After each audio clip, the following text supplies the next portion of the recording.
What's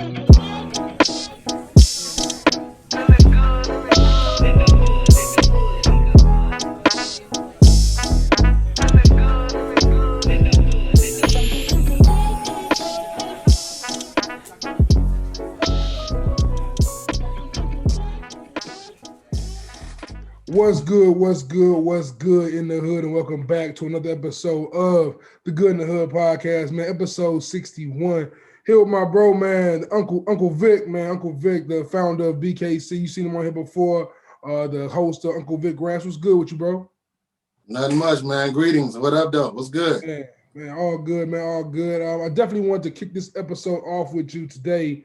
We kind of discussed it a little bit in pre-production, talking about social media, and you mentioned the job of being a podcaster, kind of, and it's definitely dope to have you on now because you took a little hiatus from your show because of just life, basically, and life happens, and we forget life happens, damn near, like because we focus on one thing so much, life gets frustrating outside of that. Like you want this one thing to pop off, and life kind of just, I'm saying, always intrudes some way, like. So how I want to kind of get your voice on like how important it was for you to get back into it, and yeah, you come back with a new look, a new everything to your show and new energy. Thank you, sir. Thank you. I appreciate it. I appreciate the love. I always. It's imperative. Like if you in this setting and it's something that you really interested in doing, consistency is probably the most important part of doing this. And, constantly going at what you want, regardless to what's happening in life, because life don't stop happening around this shit. And I actually was, I don't know where, somewhere in me going through life, that it entered my mind somewhere in some of the million things I listened to. It said the average podcast, because first and foremost, we already know the booming that has happened. It's to the point where it's 1 billion podcasts, literally, not even embellishing. And they say it's what, like 100,000 podcasts a day being started. So, and this new information I received, that the average podcast don't make it past 7 episodes. That was something that I heard in hiatus because, like you said, end of the year, like 2020 was just a rough year for everybody.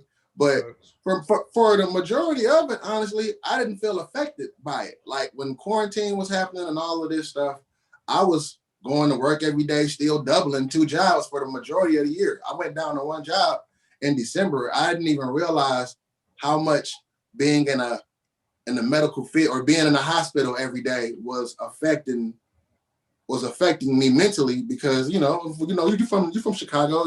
I grew up in Detroit and in a specific environment in Detroit, given like what a lot of my family was into. So I seen my average share of death before I was 10 years old, probably more than some adults will see in their entire lives. So the hospital was a natural adjustment to me, or so I thought, working through it. But with COVID, it was different because you was literally seeing the morgue vans pull up it was to the point where when you walked up to the front doors or the back doors or wherever, you would see morgue vans and ambulances, and it was this wasn't regular what just happened in 2020. But while it was happening, I wasn't even thinking that I was affected by it at all. I was going past it like, this happens every day. You see it. But once I was out of it for about a month, it was like, oh, wait a minute. That shit it was getting to me negatively. I was seeing people zip body bags up on people with their eyes still open. You know what I'm saying? And watching like nurses. I seen nurses, like my job wasn't dealing with patients and none of that shit. I was just a maintenance worker in a hospital. But even doing that, you see this shit because my job was to be in every area of the hospital, whether it was the COVID area or wherever it is. My job is to go make shit happen everywhere. So I was seeing nurses. Yeah, I was seeing nurses, like hold people's hands and shit while they was dying because family couldn't be there. It wasn't. So, for me to cap off the year and then have Tierra pass in September and then me lose my best friend in life since I was 13 years old. I'm 30. I'm 30. Me and him the same age. He'd be going on 39 April 4th this year coming up. For that to happen 2 weeks before Christmas, a day or two after me leaving that medical field shit, it was like, wait a minute. And even in that moment, I was still shooting episodes. I said at some point, I'm going to do a lost episodes. So, because I got about 7 or 8 lost episodes just from inception of the show. And while I was in that mode, I was still trying to shoot. I got episodes stored. Like I was in the hotel room when I went to do New Year's and just get away from everything after going home to bury my bro.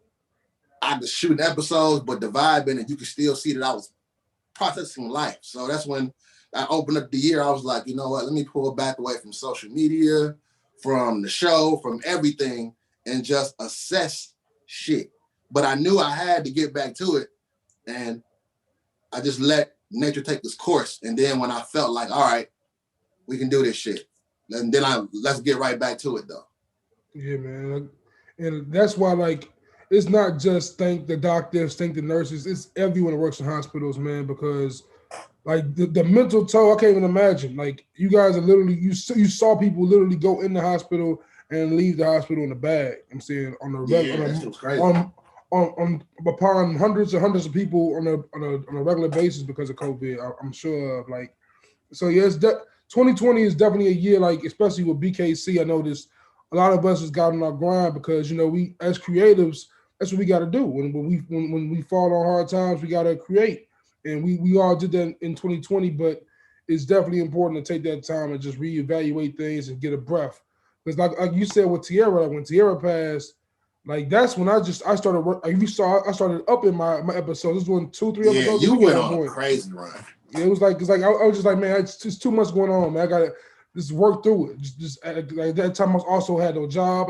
I was laid off twice last year from the same job. Like so, for me, it was just, man, work through all this shit, man. Like it's and of course that moment of, the exhale is important. You know what I'm saying? Like when 2020 stopped, I took the first 2 weeks of January off. I'm like, man, I need time to reevaluate shit and just breathe. I respected the hell out of that run. That's what made me, like, the whole time I was in hiatus and I was replanning this reinvigoration of my energy. I was like, I was just watching your run and I was watching that side. I was like, yeah, nigga, go, go, go. Because it was motivating me. I was like, when I come back, I got to come back like that. So that's because people don't understand, bro. I was doing, when I started Uncle Vick Rants, I was doing it in a hospital. Like you know what I'm saying? like I can talk about that now because I don't work there no more. Fuck that, I can say it now. But and the crazy thing, because my original plan for me to start my show at the beginning of the year, it was supposed to be 4/20/2020. That's when I was gonna open up. But the way the year opened up, the COVID spike and all that shit that happened, I was like, I can't process all of that right now. So. And then I didn't even have the shit I was like, I couldn't afford to, because school stopped. All my kids came home, everything. So I couldn't afford to go do no extra and buy and invest in starting a podcast when I had to make sure the crib was okay and running the right way. So me and Harris. Salute to you for being a father during this shit too, bro. Salute to you. Man, this is crazy. And I got 4 girls, man. Like this shit is, man, this shit different. Man, salute, bro. Salute. Me and Harris was just having conversations. Harris from True North Views, we was having conversations toward the end of the year, and he was like, it was me getting my wheels turning, and they're like, hey, yo, what you think about this? What you think about? And that's just exchange of information. And it got to a point, I think he got tired of hearing me talk about it. And he was like, yo, just do that shit, man. Like he said like that. He was way more diplomatic because he heard it. Yeah, but of course. He's like, yo, get it going, man. Get it going. And when it was like, you know what? He right. I'm gonna just figure this shit out. The first episode, if you listen to the first episode, I don't have no mic. I don't have nothing. I'm just like, I'm gonna do this shit because COVID had cut off certain wings of hospitals and all this shit. And I'm like, dog, I got access to all these wings because my job was, if you just go in there and bang, bang, bang, you get a lot of downtime. So I'm like, all this downtime, I'm sitting here scrolling social media and shit.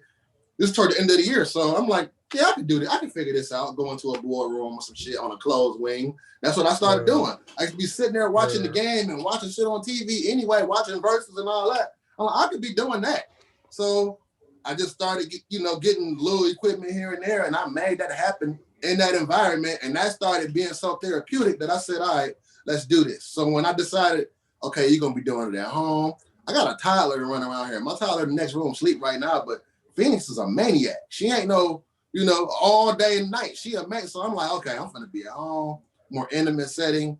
And it honestly was a good thing in my eyes because I'm like, you should be more comfortable. You at home. At work, even though I'm chilling, I'm there. I was getting paid to do that shit. I'm on the clock. But even then, I still wasn't. Get it how you can, shit. It wasn't a relaxing situation at home. It's different. I get to just be myself, and you hear my kids in the background. They might run in this motherfucker, jump on me, whatever. But I knew I needed to change the energy, and I was just scrolling, looking for backdrops. I didn't want nothing tacky, nothing. They're just like cliche hip hop. We in the building with the bricks and all that shit. I'm like, I need something that feel like me.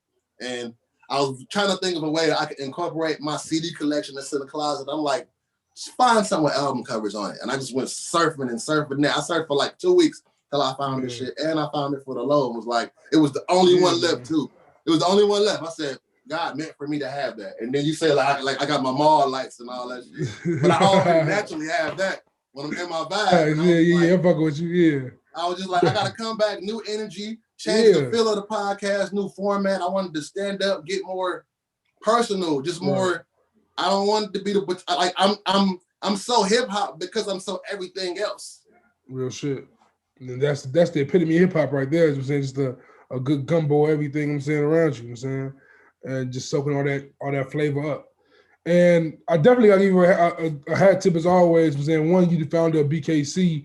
But I remember when I first started my podcast. Like I remember you took a hiatus. I think end of 2019. I think, and it was and we just me and Harris was like, well, Harris reached out to me like, yo, we the ones that got to do this while Vic is out and show Vic like, yo, we serious and we can get this shit going. Because like once we get you to understand people are committed. That you, I'm saying, then we all lock in. So once Harris grabbed me, said, yo, let's get it. Then we got Chris Bowles and the homie Trey and Audra kicked it. And we was like, all right, rejuvenate. Let's get it. I'm saying, and you came back and it was nothing. It's been uphill ever since, bro. We didn't. Y'all kicked up dust, man. Like when I came back, I was like, whoa, what the fuck is this? When BKC at first started, it was something like we had, like, I'm saying, 14 admin. Nobody, we was kicking it. We know what we was doing then. We know what we was doing. Right. We know we had vision, but we didn't have an action plan. And once I'm saying, we was like, all right, Vic is getting frustrated. I'm saying, we don't want this to fall off. I'm saying, let's work. I'm saying, even if it's just us uploading our own episodes onto BKC page and just get blogs integrated in there. And like now we got them saying Harris is following on Clubhouse. You know what Pinky's doing. You know what I'm saying? Like you see what you're doing. UVR is getting like buzz and your energy on it is incredible. So we're seeing the evolution of that. And with that, I want to ask you, you mentioned it with the 100 podcasts a day type shit. And I remember when I first hit 10 episodes, how much that mattered to me, because like you said, 7 episodes ain't common. So what do you see UVR going? Where do you see Uncle Vick Rants going? Where do you want your show to get to be perfect in your mind? I think it's perfect, honestly. You know what I mean, of course, there are environmental things that I would like to change. Like at some point this year, you know, I'm from Detroit, but I live in Ohio. But I'm moving back to Michigan this year. You know what I'm saying? So I'm gonna have another environment because I feel like, like it's cool. I'm in this little town. I came down here a couple years ago because I bounced all over. I lived in Texas. I lived down south. I lived all over. I lived in so many places. But it was like, if I'm gonna make this move back home, I'm gonna build because in order to, I guess, elevate, you need an environment that's conducive to the movement you're trying to make. And it's like this little ass town, I can't do that. So I have to go home whether are artists, the artists that I know. Shit, I came up in battle rap culture. You know, I know people that it's people that want to get on the show, and as far as, and I'm going to get into that as well. Like I gotta go this year that before 2021 is over, I want to interview all the, you know, my peers in BKC and creators of BKC. I want to interview you, Harris, Audra, Rashawn, Greg from Quality Minutes. I want to interview y'all before even Loso with the Battle Rap podcast. I want to which one is Greg? I fuck with Quality Minutes. Which one is Greg? He's the got it. Deep voice. Okay, word. Deep voice. That's like he's like my brother from another set. And it's crazy because Greg was like somebody I met at my father's funeral, and he my stepmom's that's like her young G. So I'm like, you my brother then. You know what I'm saying? Like, and he know a lot of the same people I know in the hip hop scene in Detroit because we grew up in that shit. So it's like, it's only right that I get into my more Barbara Walters-esque. That's coming this year. Like, but in a perfect world, I want Uncle Vick Ranch to serve as a video diary, right? I thought about like you talk about your grandma a lot, and you know you losing your grandma. I'm the same way. I'll never talk about it because I'm like you. I'm a grandma's boy. So like me, my mom is my dog, but like that's my my mama. You don't give a one mama, but facts. My grandma because it's so. My mother had me young at like 17, so I think that we all grew up together, me, her, and my grandma. So my grandma was real close to me. When she passed in 2013, that was my, you know what I'm saying? That fucked me up for a long time too. So when you be talking about it, I can relate. I feel it like there. But my grandma was a very, had a big family. She was a very influential person, and a lot of stuff she said. She was the most hilarious person that I know. I'm talking about cuss like a sailor, talk that shit, got all them gems from Georgia. You know what I'm saying? Had 22 kids, 100-something thousand great grandkids. So it's like, I think about all the things she said to us, used to make us, I'd be like, damn, I wish I had like a video log of my grandmother. You know what I'm saying? Even with hearing my so I was thinking about this shit. I'm like, I know my kids be watching this shit now and off and on. I tell them don't watch it because it ain't time for that shit. But I feel like every single person should be starting a podcast or doing something in the realm of publicly speaking, because one day this entire civilization gonna be gone, and when they come back, who knows what they're gonna find. But I'll have a digital track record of my wins, my losses, how I feel about things, what I'm going through, what's happening in hip hop, all of that shit. Like my best friend just passed, and he didn't never get to get on it. And me, I'm glad he got to see it. He was having conversations of that, like he got to see that before he left here. You know what I'm saying? Like, so one day my daughters might want to go back, and they won't have a mystery of trying to get to know the person who was their dad. They'll have videos of me from wherever, and I don't know how I'm gonna feel or when I'm gonna stop or if I'm ever going to stop. But it's like one day I'll be able to look back and be like, look at me. Like I think I'm so seasoned now in my age, and it's like, yeah, I'm almost 40 years old, but I'm a kid to a 65-year-old. They gonna look at I want to be 65 and look back at myself and go, look at me thinking I knew every fucking thing. Like, absolutely. So it's just it's already successful because it's serving its purpose. Like when Tierra passed, literally like a day after, I remembered, like, oh, should I interview T? And I went and looked at it. Now, honestly, I hate that interview because I feel like I was trash on it. But just the fact that I have that there, like this is here ever. I'm saying, so that's real. That's real right there. Yeah, I actually didn't see it. I forgot about it because we just be moving and shaking. Yeah, we just doing. So much content. I forgot about it when y'all did it. And the crazy thing is because she passed like a month later, so I actually didn't watch it until after she passed. I didn't see it till the week, like 3 days after she passed. Man, I enjoyed it. That's why I don't think you was trash like that. I actually enjoyed the conversation. You got exactly what you needed to get out of her. And she said some. If you look back at it now, she said some prolific shit, bro. Facts. Like I was boohooing watching that shit, but you got it. You got that one. You nailed that. So appreciate you, bro. Like, I just wish I was more conversation. I was kind of interviewing her. I was like, man, I should have been just talking to T, man. I ain't have to interview. Yeah. Kind of like how me and you talking right now. I'm not necessarily interviewing you right now. I'm saying just kind of letting the conversation flow. Kicking it. Now, that's always important. And mentioning that, brother, we talk a lot through like BKC group chats, and we argue a lot. So we argue a lot. I'm saying just because it's an 8-year age gap there, and like I'm your antithesis. You know what I'm saying? That too, I'm saying. So you the antagonist, I'm saying. But it's like at the same time, like it's you always spit gems. Now I get sit back and reflect like, all right, Vic was right here, Vic was right there. And like there is a point, like I do my list and shit. I do like got a top 50 list, but at the same time, like we talking about this hip hop shit, like I don't like having my list that much anymore. Like once we talk about because like one thing on my list is it's a part of your brand. It was a part of my brand for sure, but at the same time, it's like I disagree with it so much at times. You know what I'm saying? Like there's moments like I don't feel like this is it, but at the same time, it has to, like for instance, right? I'm gonna give you a name, like Joe Budden, someone we a fan of, and we both equally a fan of, right? It's tough for me to be a I'm a Joe Budden fan, so I know Joe Budden's music, but a lot of people don't. So when people tell me how is Joe Budden in your list, but so and so isn't, right? It's always that kind of a back. But you gotta hear Joe Budden to know that. But they like he's whack. They just dismiss it, right? Or for instance, when like Smoother, right? You watch the pod. Smoother brings up Mace all the time, and I bash Mace, and you killing me for this too as well, right? But it's not necessarily bashing Mace as much as I just don't have the perspective or the like for it that Smoother has, or many other people do have, right? I hear the music, I get the sound has resonated for years, but it just doesn't hit me.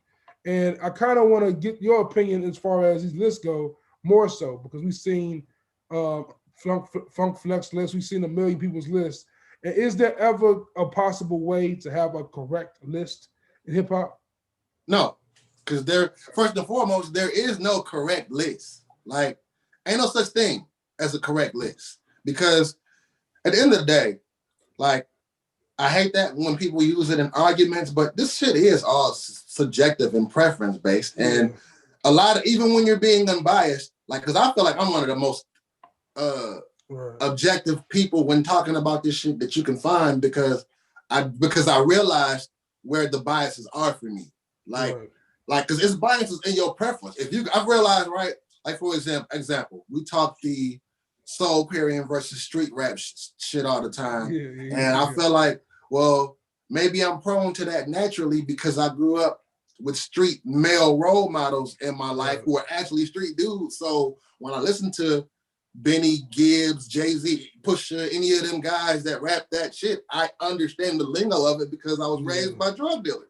You know what I'm saying? So maybe, whereas a person so naturally my preference is, even though I can get into every single subgenre of hip hop, my bread and butter is always going to be street rap because it's what, like, I thought about the shit from a kid. Me being a little kid, I was a little kid when Run DMC and LL Cool J and all, when it wasn't about regionality and all that shit. Yeah, I mean, it was, but it wasn't. It was just about, if something came out, you liked it because it was coming out, it was happening. It wasn't like it wasn't ubiquitous like it is now. It was something happened, we all had to run to it to see what it was because it was, so.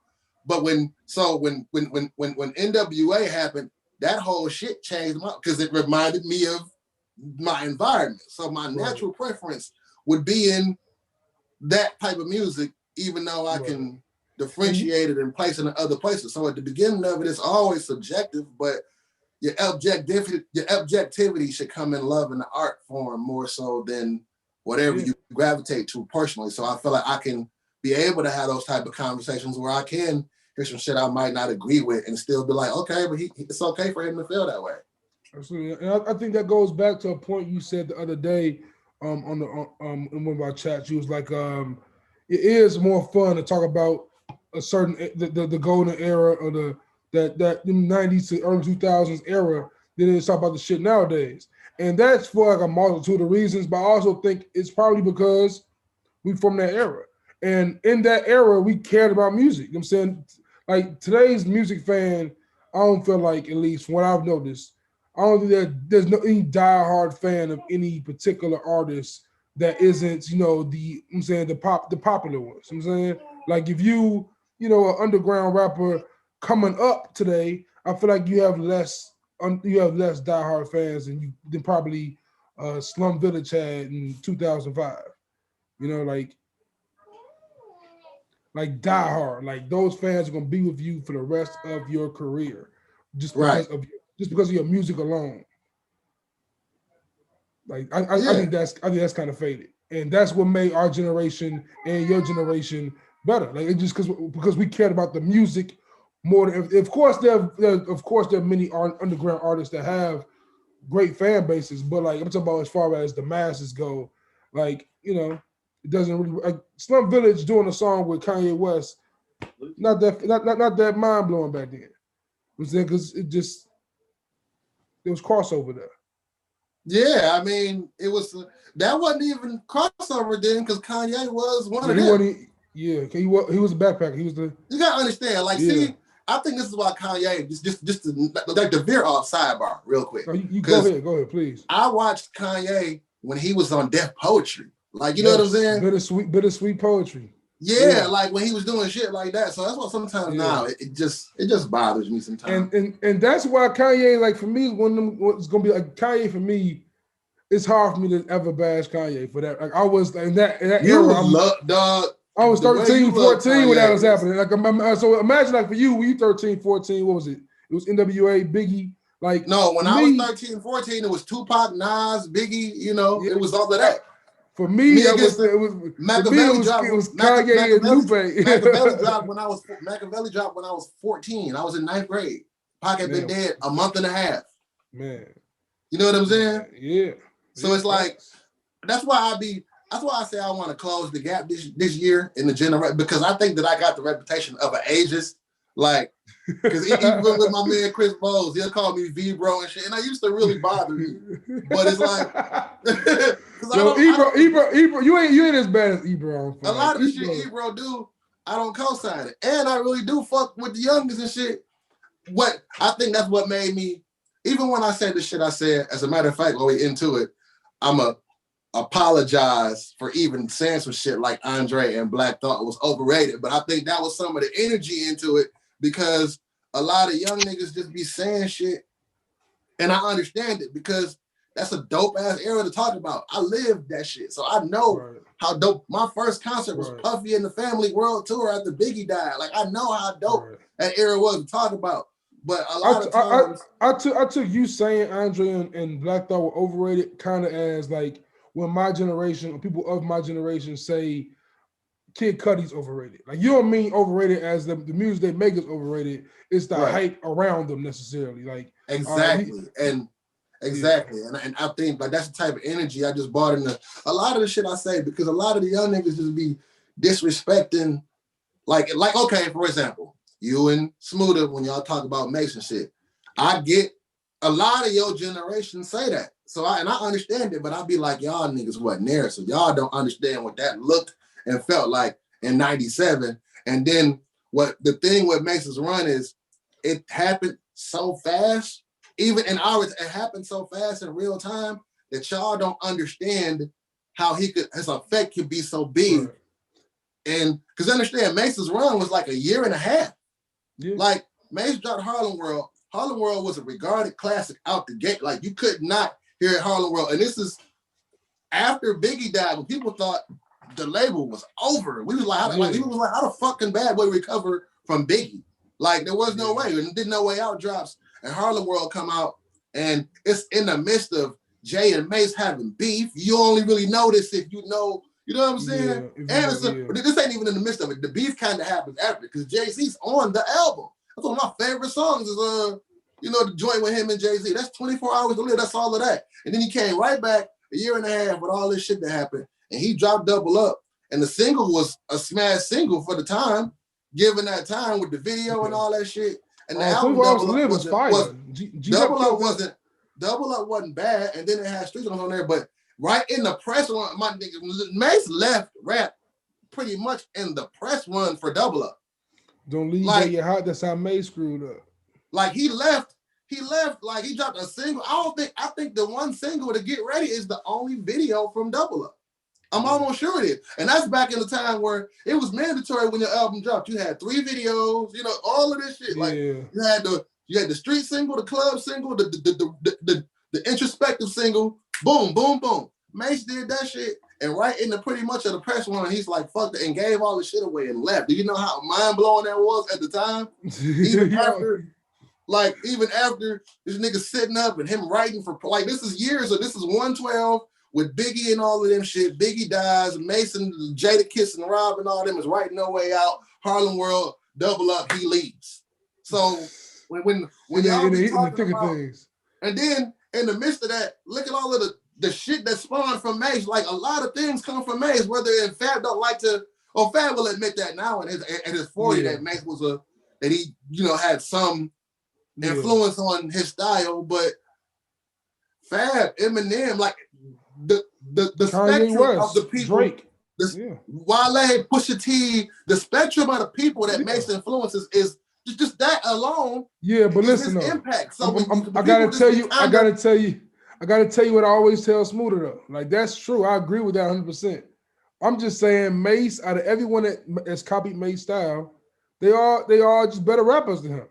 But I mean, every way you just named. Think about this. I mean, but that's the way it's supposed to be. If somebody comes after you, and it's the blueprint. I mean, Julius Erving is the thing that sparked Michael Jordan. And look at how many kids Michael Jordan got.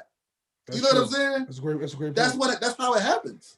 But like, all right, so this is my thing with like the top 50. This is why I've been struggling with it, and this Mace is a good example for this, right? So Mace has one album. Someone else I look at, and I always hold to a high regard because me being a kid who came up in 2003, really getting into like digging in the crates as a 13-year-old, like, because I got a laptop. I'm like, yo, I got access to all these torrents and shit. Let me get every piece of music I could ever get in hip hop history, right? And in them years, I remember an artist I used to go back to a lot when he has one album, Big L, right? Big L always stayed in rotation, right? And I've been having this contemplation recently with that, like, as I look at like someone like Nipsey Hussle, right? Nipsey Hussle, great catalog, passed too soon.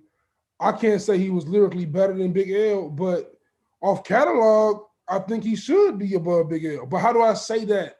Like, you know what I'm saying? Like, I spent my whole life, you know what I'm saying, Big L has been, I'm saying it's Big L, big point. Like, he was always, I'm saying, on that, but like, I look at it now as an adult, like, Nipsey Hussle had the years, I'm saying, Nipsey Hussle had the catalog. He ain't necessarily a lyrical master, like, I'm saying, like Big L was, I'm saying, to do 7-minute freestyle, to do, I'm saying, I don't understand it, like, all the shit he did, I'm saying, like, but that's one album. Or even You said something on one of them episodes where you was talking about the top 50 in the NBA and how, the things be changed, like the times have changed. Like, you're not gonna put Adrian Dantley over Anthony Davis. Not happening. So you have, you know what I'm saying? It's like it's a hard pill to swallow, bro. It's a hard pill to swallow, but that's the way you have to look at it, though. Yeah. Like, I love Big L, and I do, like, see, New Yorkers get, and I get it, like, hip hop fans in general, we get tight about these things. You don't want to see nobody come break Jordan's record. Like, you know what I'm saying?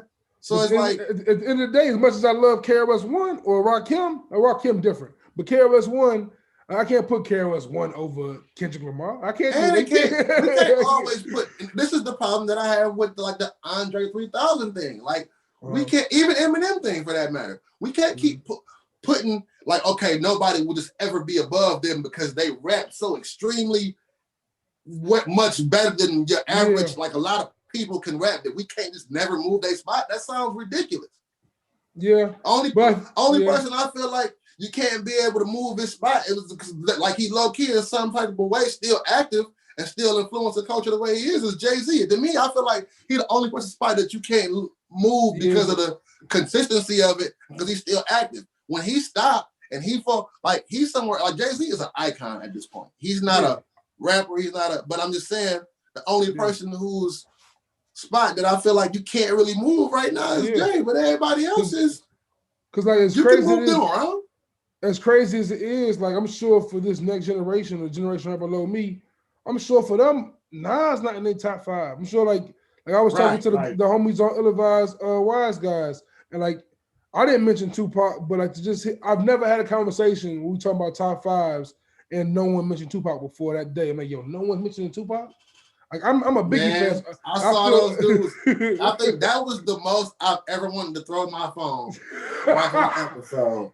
Like, my gosh, I'm decent.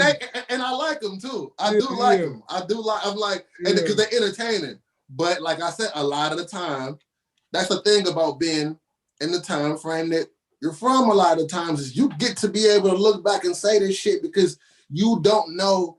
Like, okay, what was the first thing that you was like? Because I don't know, like you started. I don't know what age you discovered hip hop. What was the first thing that was like? It felt your inside, like your heart up, like, you know what I'm saying? So like the first, like when it was like the music is all just like maybe like this is the first thing that when what was the first when you was like discover? Oh yeah, I'm a hip hop head. This is gonna be. Oh like word, that kind of shit. All right, word. So that's like that happens like 2000. That's around. All right, so it's weird. So for me, like I said, 2003, 2004 for me, I get into hip hop. But what made me a hip hop head was when I heard Black Star. Really? That's dope. That album was like, oh, I'm into this shit. I was like, right. Sign me up for this. So the thing about like people in that age frame that got to watch it on back order and shit. You watch it after when they get to saying certain shit about certain people. I understand that ain't your cup of tea. That's not what you rock with. That's not. But you didn't get to feel that thing. For sure. So when you're dismissive of it, you don't understand. And I ain't saying like it, and that's the best shit. You could not like it, but it's like. Give me an example. Give me an example of an artist I'm dismissive of. I could have said the Mace thing, but we've had that discussion. So Mace, who do I hear you talk about a lot? That I'm like, what is he? Oh, I don't feel like you were Fresh Montana, Big Sean. You know what? We gonna get into because that's why I wore my Detroit hat today. Because I got to figure out what the problem is. Hey, Vic, I'm telling you right now, bro. I gotta figure out what because it almost be seeming like I be getting a little like here. Like, wait a minute. It seems like y'all got a thing with Detroit where y'all just got shout out to Kalen. Kalen don't Bodie do that. James, my nigga. I love Bodie James. You do. I love Bodie. But listen. Now listen, when Detroit 2 first came out, Royce, when Detroit 2 first came out, the kind of energy you give, that's what I can say. Who you just be listening, the type of energy you give Royce, Sean, and M, it's like, that's crazy. It's on Detroit. What that's is crazy. wrong with this nigga? Man? That's crazy. All right. Let me give you my reasoning for Royce. So I love Royce the Five. I think Royce the 5'9" is incredible, right? But I feel like about Royce, kind of how you feel about Black Thought. I feel like it's been like this cool thing now. Everyone just says Royce is underrated. Like, who's underrated? Royce the 5'9"? I don't think he's underrated. How do you not think he's underrated? I don't think Royce is. Okay, he might not be now. He's starting to get his flowers now, but I'm not even talking about that. I'm talking about like, I don't think Royce is that high up to be considered underrated. I don't think is Royce the 5'9", is he better? Is Royce the 5'9" better than the Griselda niggas today? Yes. I don't think. Are you serious? What the fuck kind of question is that? Like, and I love like for me to. Does he make? Because I don't even want to make that comparison, but you gotta understand, like, he they big homie for a reason. Yeah, for sure. No, Royce deserves his credit. Royce deserves his praise. Royce is a legend. I'm not saying nothing like that. I'm just saying I don't think the music Royce has made up to at least recently. I don't think Allegory and Book of Ryan were that impressive. Like, it were good albums. See what I'm saying? That's extremely. I'm not saying they bad. I'm not saying they bad. I'm not saying they. I don't think they were great or classic. They were good. They were cool. There were albums that I just kind of heard and kind of just. They weren't bad. They didn't turn me off of Royce. I didn't revisit them albums a lot. There's a few songs I kept.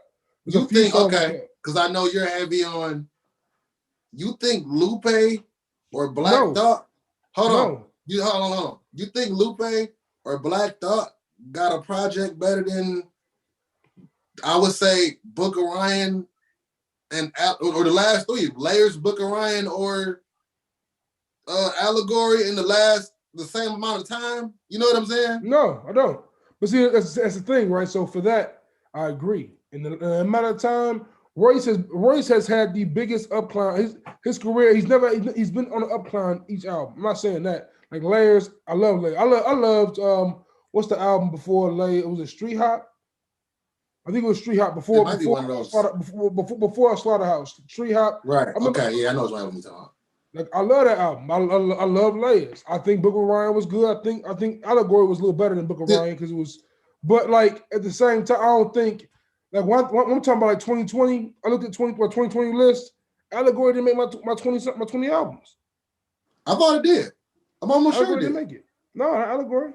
That's crazy because I want to say Allegory made my top 5. But my 20 wasn't all rap though. So if it was all rap, it would have made it for sure. Yeah, you had a very eclectic 20. Yeah, it was. Yeah, but see, the thing is, I guess you have to be in the mind for like what Royce says to me. I put Royce with Killer Mike. Like Killer Mike is amazing. I ain't mad at that. I'm saying because I felt like Run the Jewels 4 is an album that should have been talked about more in 2020. But even Killer Mike's rap music, like that's what I was gonna say. I feel like Royce is what Loaded Lux was when he battled Calico. Like people, a lot of people, they know he won, but a lot of people didn't understand or they felt he won. But they didn't. It was just because of the theatrics of it. They didn't really realize. There's a lot of people that still just now really calculating what Lux said. Yeah, I feel like Royce is. I feel like the Allegory is one of those albums that will be in a couple years when whatever publications, the complexes, and all them get to talking about the look back. The Allegory is going to be one of them albums they're going to look back at and say, "Oh shit!" And that's a big part of my. And I think, like I said, I think Royce is incredible. I think Book of Ryan and Allegory is examples. Maybe it's because I don't know, getting adjusted to this new era. My album is just too long. Like I could take out a bunch of that album. God. I'm getting so tired of you 30-year-old niggas saying that about time. Like I remember when albums was an hour and 48 minutes. No, like that's 22 songs. It's cool. I'm Life After Death is my favorite album ever made. You know what I'm saying? And it's a long album. A long album, but like for me, it's like it's a difference between being long, and it can get repetitive. Like to the point where I will forget what song titles are. Like that's when it's like, come on, Royce. You could. The last 3 Royce albums are story. Like I don't understand how a nigga could like Good Kid, Mad City, and Pimp a Butterfly and not like the last 3 Royce albums. Because it's that. I'm not just cutting on the Allegory. Yeah. Or Book of Ryan when I just want to hear some, like, you know what I'm saying? I have to be in a certain kind of mood because it's a reflection of that. But then when you tie Layers, because a lot of people don't even realize that Layers, Book of Ryan, and Allegory is a trilogy. Yeah. It's a document. It's a document. That's why Royce, people are just now starting to give him his flowers because before this, Royce didn't make bodies of work that were consistent, or what's the word everybody use? The buzzword that everybody use. Cohesive. What is it? Cohesive. Yes, that they weren't cohesive. They weren't cohesive. I caught that shit immediately. And telling a story. You know, all the podcasts say the same shit. Yeah, cohesive. Like, they weren't sequencing and shit. It wasn't cohesive. Like because for me, Death is Certain is that. But if you're not a Royce fan and into what Death is Certain is, but Death is Certain don't tell anything. It's just a bunch of songs of him rapping good and being on his Royce shit. Layers is it's like the infancy stages of what made Royce.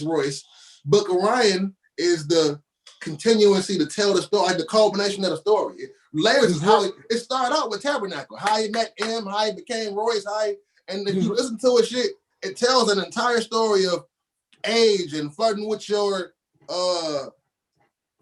your like quote unquote what your prime is. When they tell you it's okay to hit your zenith and all of that shit. But you taking Royce over Pusha? Solo catalog for me, it's up and down for me. I wouldn't say because I'm not take My Name Is My Name. I would take over Layers. Book of Ryan, I would take over. What was another one? King Push. Is that the second one? I'm going to tell you what it's called, but yeah, that Book of Ryan. That one, whatever that one is, I would take Book of Ryan over that one, and then Daytona over. I would take Daytona over Allegory. So I'm not. You see what I'm saying? Yeah. So it's like I don't know. And then when you offering separate catalogs, I don't got Royce. I don't got Royce low on my list. I got Royce in the top. He top 35, I'm sure.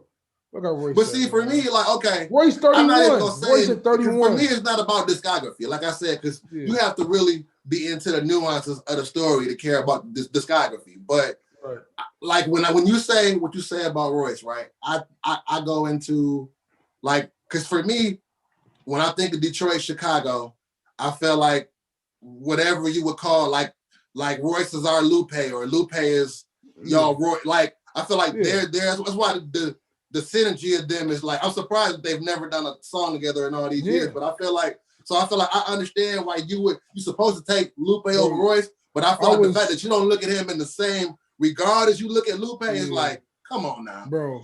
Like, I'm a super Joe Budden fan, but when they announced that Lupe might be replacing him in Slaughterhouse, I was excited as fuck. I ain't gonna lie to you. I didn't want. Why would you want that? I was geeked up, bro. I was like, hold up, we gonna get a Royce and Lupe. That don't even sound.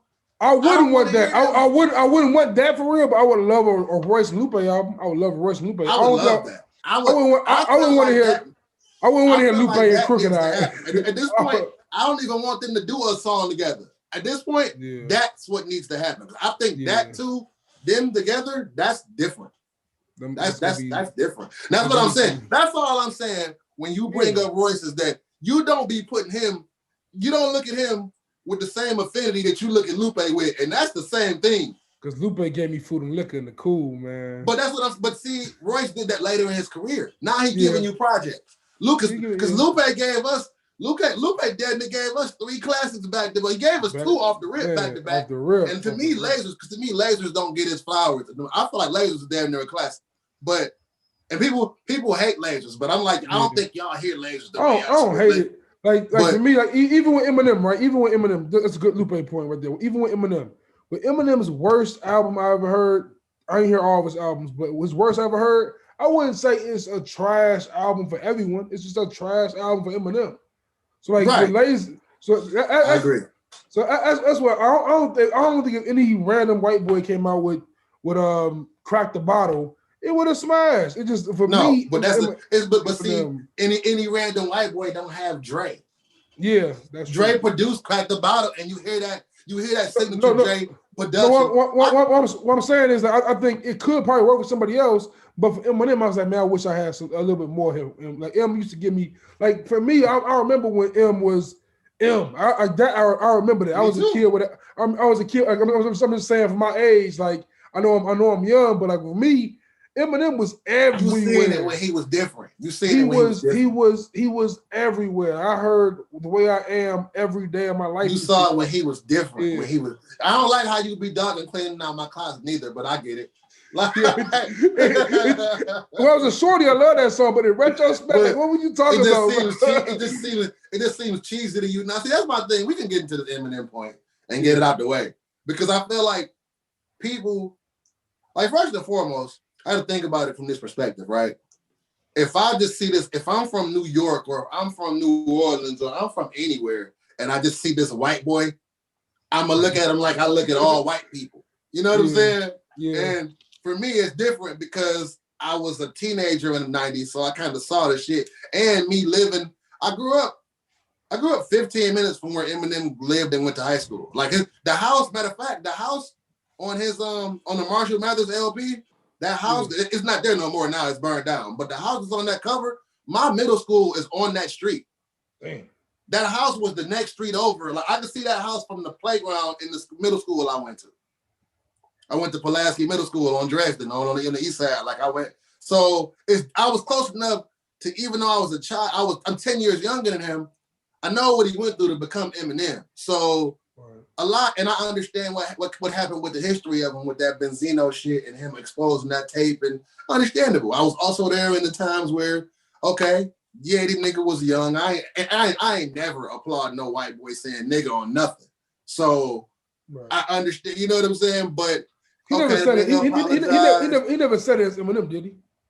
No, he didn't. He said as a kid. And the nigga apologized. He made amends. I know the type of shit he invests back into the city. I know what he had to go through to even keep coming over to our side of 8 Mile to be accepted in the city. Because what people don't understand, because I hate that. Everybody has a perception of 8 Mile like it's, that 8 Mile shit. And it's like, no, you'll get your fucking brains blew out on 8 Mile, depending on what part of the city you in. You know what I'm saying? Imagine. I can imagine. Bro. And the other side is, the other side is all the food stamp hillbillies. The other side is Warren. It ain't shit but the meth heads and there's a bunch of black people live over there too now. But in the 90s, it was like a line. Like if you came across there, it was like, fuck you doing over here, white boy? And then if you went to the other side, it was heavy police activity on your ass if you looked like us, or you could easily turn a street and be at a dead end with 17 white boys playing street hockey and rollerblades with sticks looking at you like, fuck you doing over here?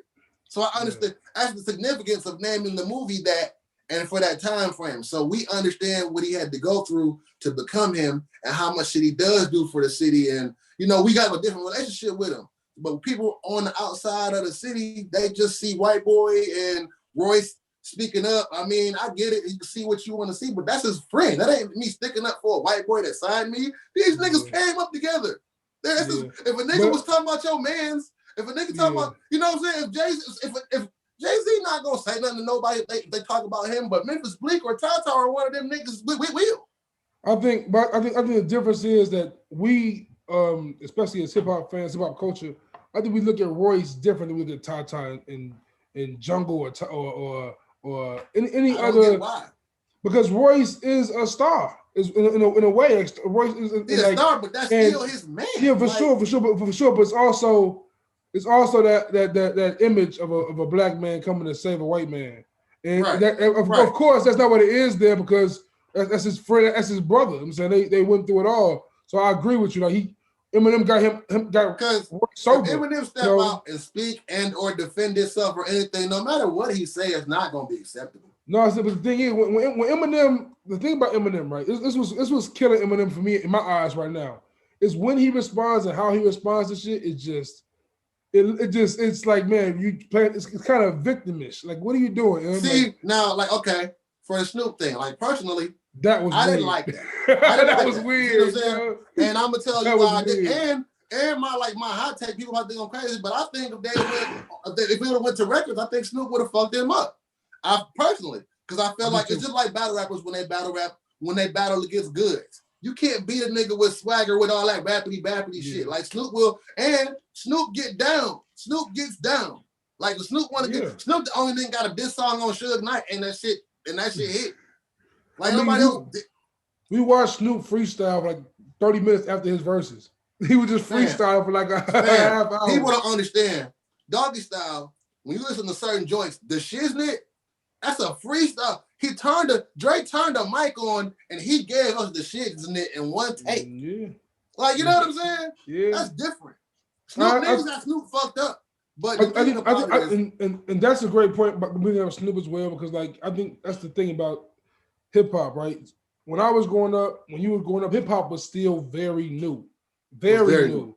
So we didn't see rappers get to Eminem, Snoop Dogg's level. We didn't see them get to this age, and we see them get to this age now. We don't want to see you don't want to see your favorite rapper make bad music. So when they start making when the music starts sounding dated or the music starts sounding kind of bad, when they get to be elder statesmen, like one, I think it's unfair to say they should retire, but at the same time, it's like this music, it has to be critiqued a little bit, right? But yeah, I feel bad for I could never review a Snoop Dogg album though. I could never just I wouldn't feel. But Snoop been putting out some Snoop. I would say the last out of like 3 of his last about 5 albums, they actually like Snoop ain't playing, but and I feel like they have their audiences. Yeah, I don't think Snoop can make a bad. I feel like this. Yeah. That's what I'm saying.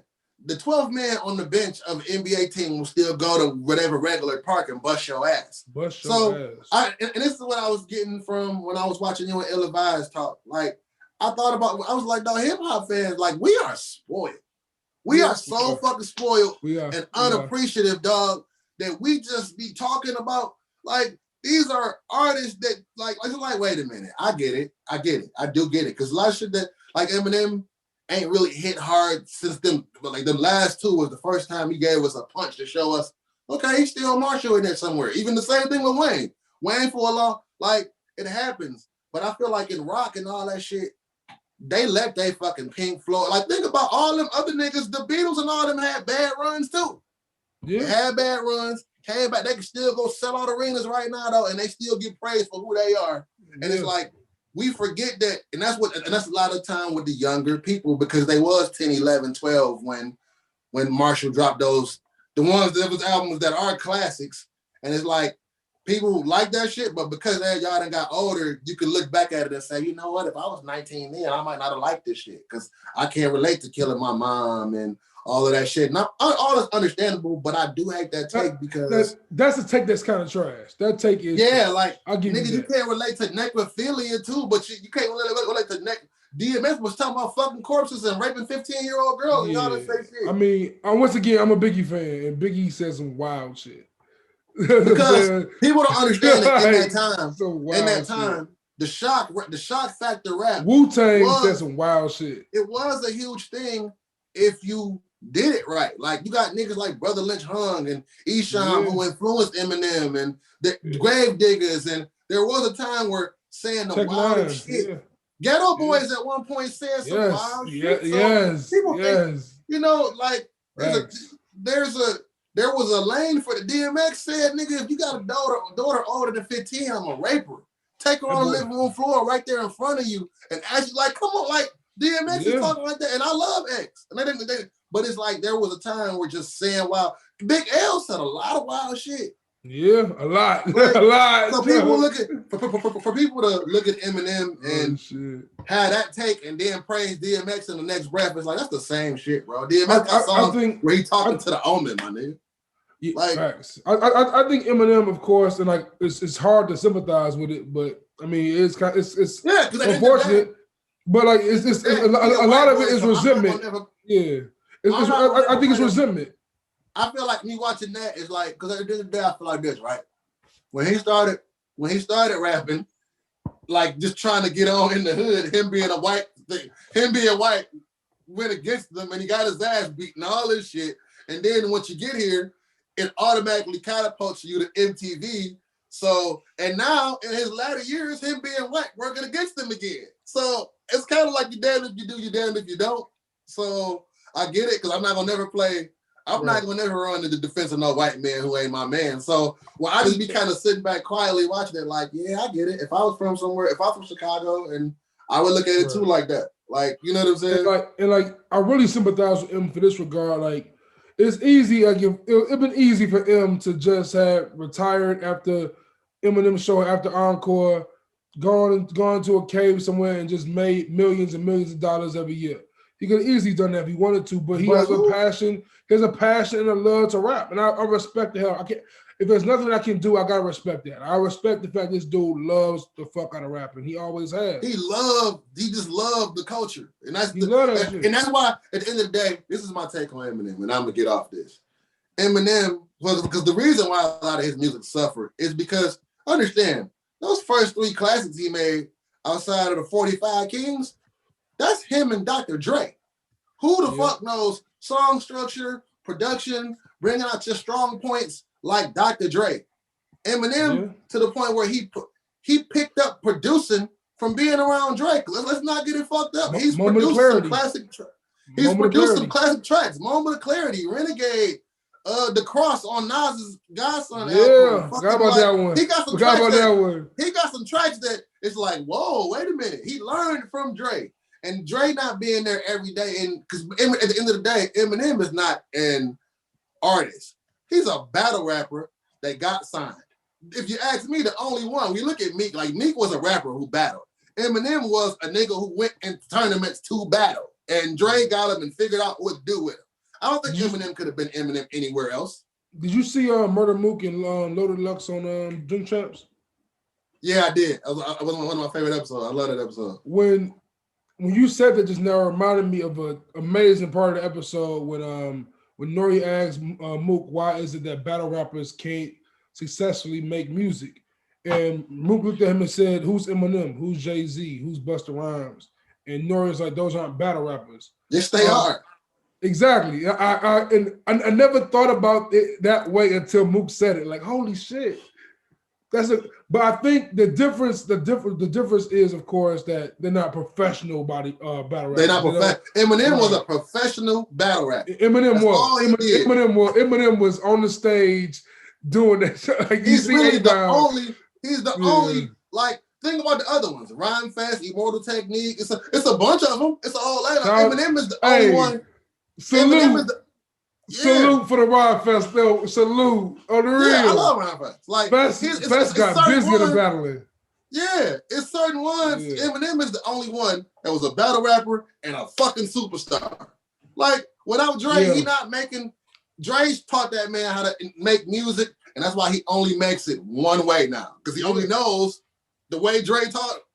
But like that era, like, I mean, of course, what Eminem was doing was on a different level than what like Jay-Z, DMX were doing, but everyone was battling. Biggie was battling. Like, that was kind of what hip hop was to the point. You had to come up through the battle ranks, kind of. And for all of this Eminem praise I'm doing, I don't think I'm so tired of that he ripped Jay-Z narrative. No, he didn't.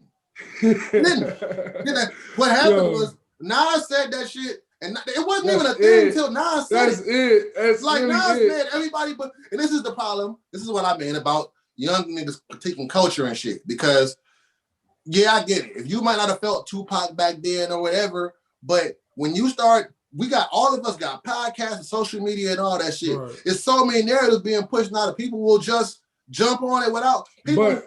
But to be fair, I feel like Eminem kind of did cheat.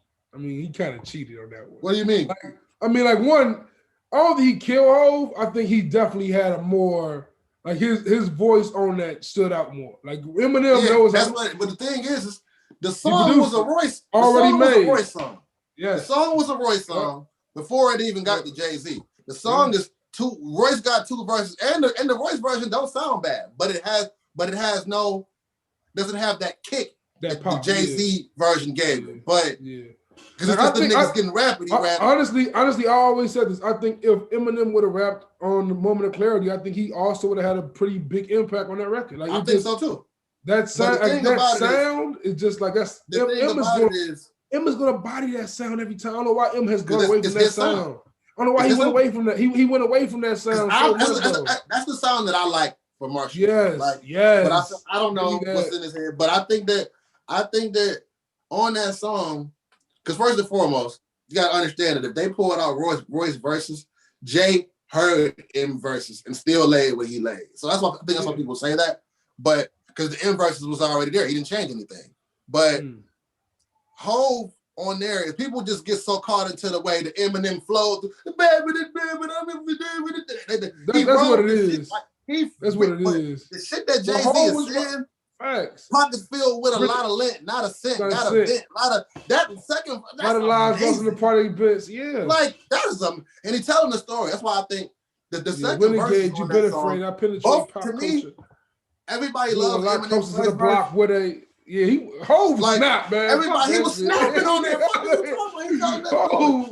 Hov was cooking on that show, Yeah, Pops left me an orphan. Not like he talking crazy on there. But I feel like a lot of people give him that like first verse. I feel like both second verses were better than both first verses. Eminem going crazy on that second verse. That go to war with the Mormons, take a bath with the Catholics, and hold water. Man, what?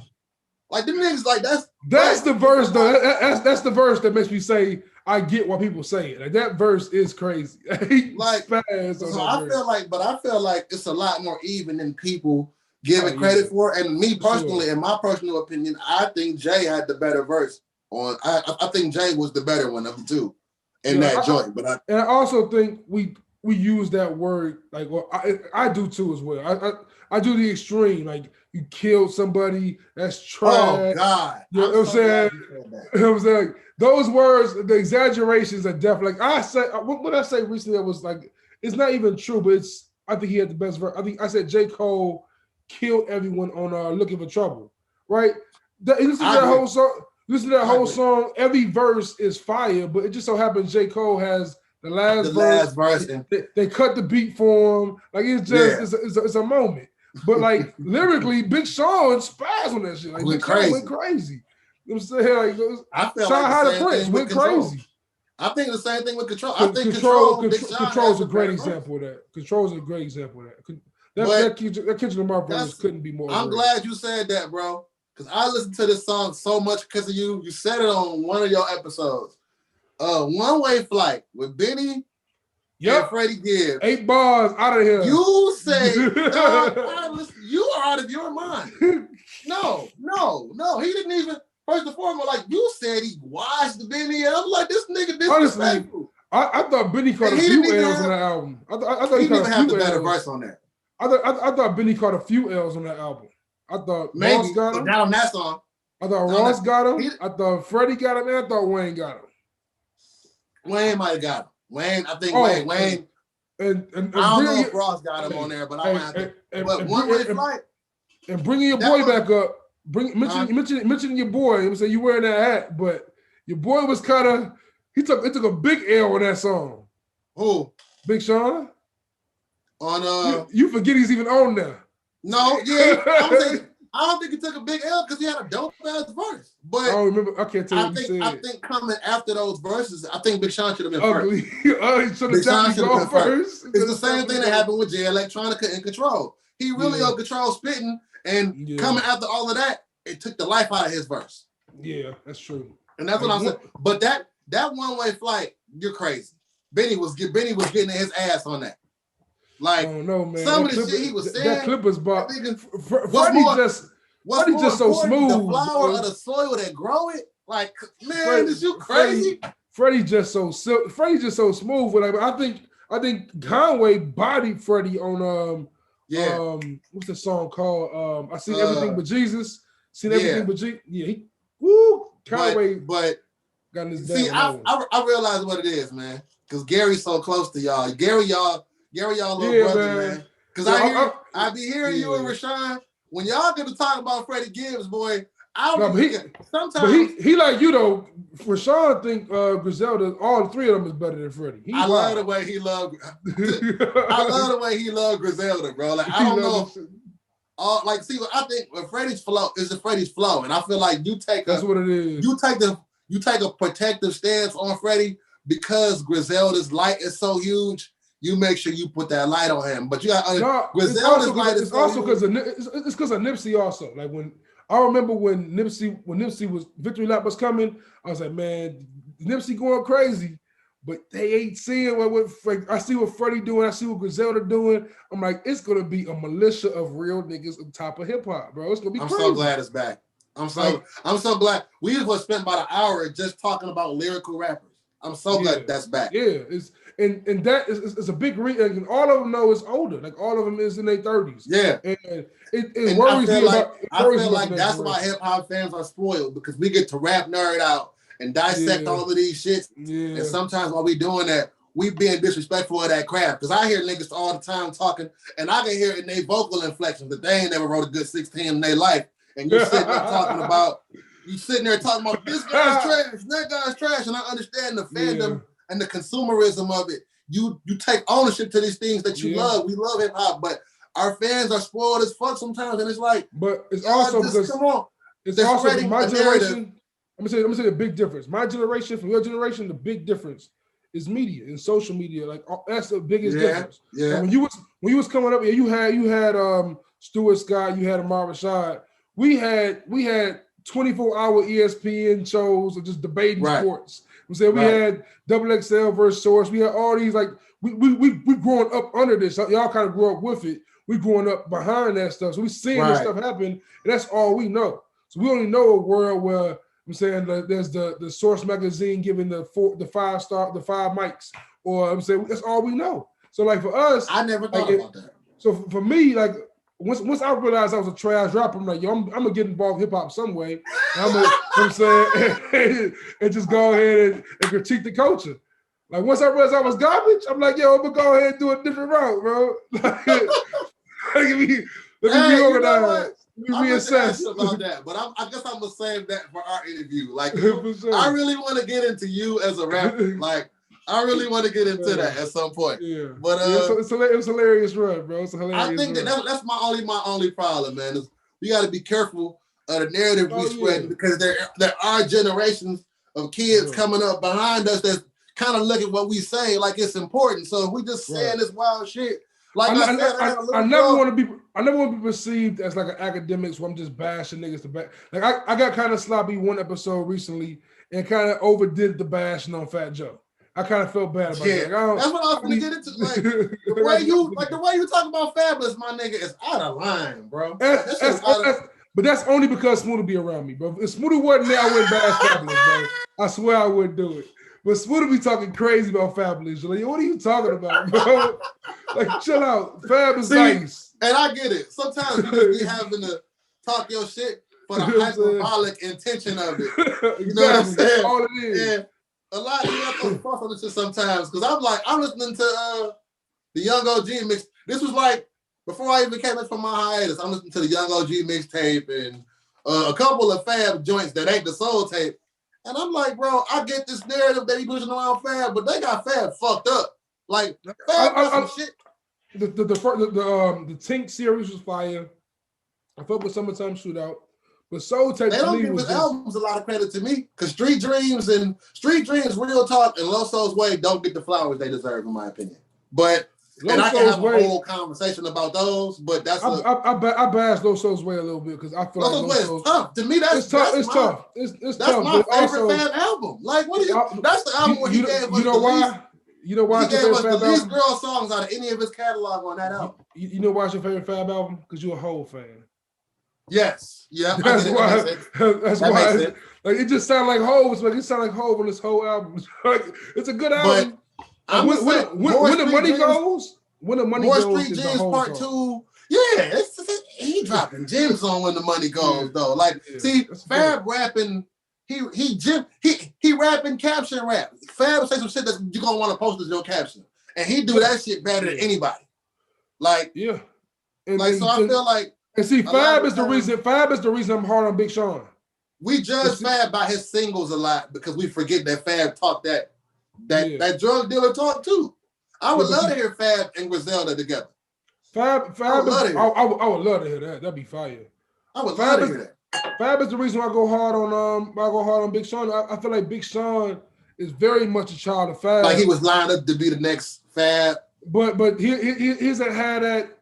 He don't got that. I'm saying that certain thing Fab got. Like Fab is. You gotta understand that Big Sean is a smooth Detroit player. Like he just in a young nigga's body. I get that young nigga's body. Like Big Sean don't even dress like the average Detroit nigga. Like he do in his way he keep it. But Big Sean, like, come on, my nigga, he 5'2" and he got one of the baddest bitches in braids. Like he ain't no. Facts. He a ladies. If anything, you should be comparing him less to Fab and more to LL Cool J. But see, that's not the artist I'm kind of hard on, bro. It's not you and LL, I wasn't even gonna say it. I'm glad you said it because the way you be talking about LL Cool J is egregious. Like, man, LL. But I understand it. See what I'm saying? LL deserves his flowers. LL deserves his flowers. But LL to me is like. You know, if I'm going to the 80s listening to music, I'm gonna go right to Rakim and Cool G before I go to LL. That's all I'll be saying. For real. But you gotta understand that they're after him. They're after. Yeah. And he was 16. A lot of shit they do, like he fathered some of it, and he was younger than them. You gotta understand that for LL to be where he at, him and Jay-Z the same age. Him and Jay-Z the same age, dog. That's pretty crazy. Like, that is pretty crazy. Come on, man. That's pretty crazy. And people seriously, people got LL fucked up, but it's because people I wasn't even outside then. But as a 6-year-old seeing that happen, it was like, this is God.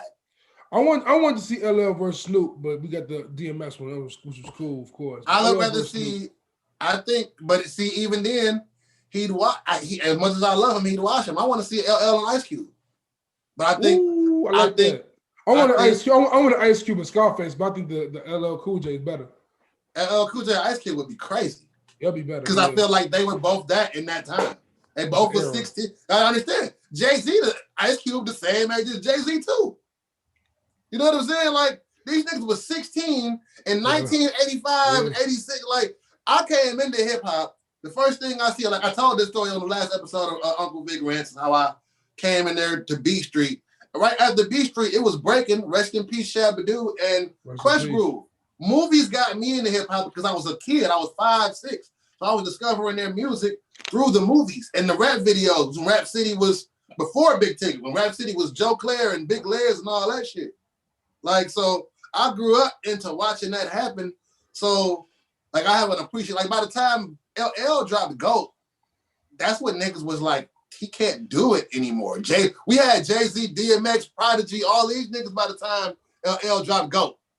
People don't understand that. That album don't get a lot of respect, but people don't understand he dropped that shit in 2000 in the midst of Jay-Z, DMX, Jar, all that shit. And that still was respected. Yeah, for sure.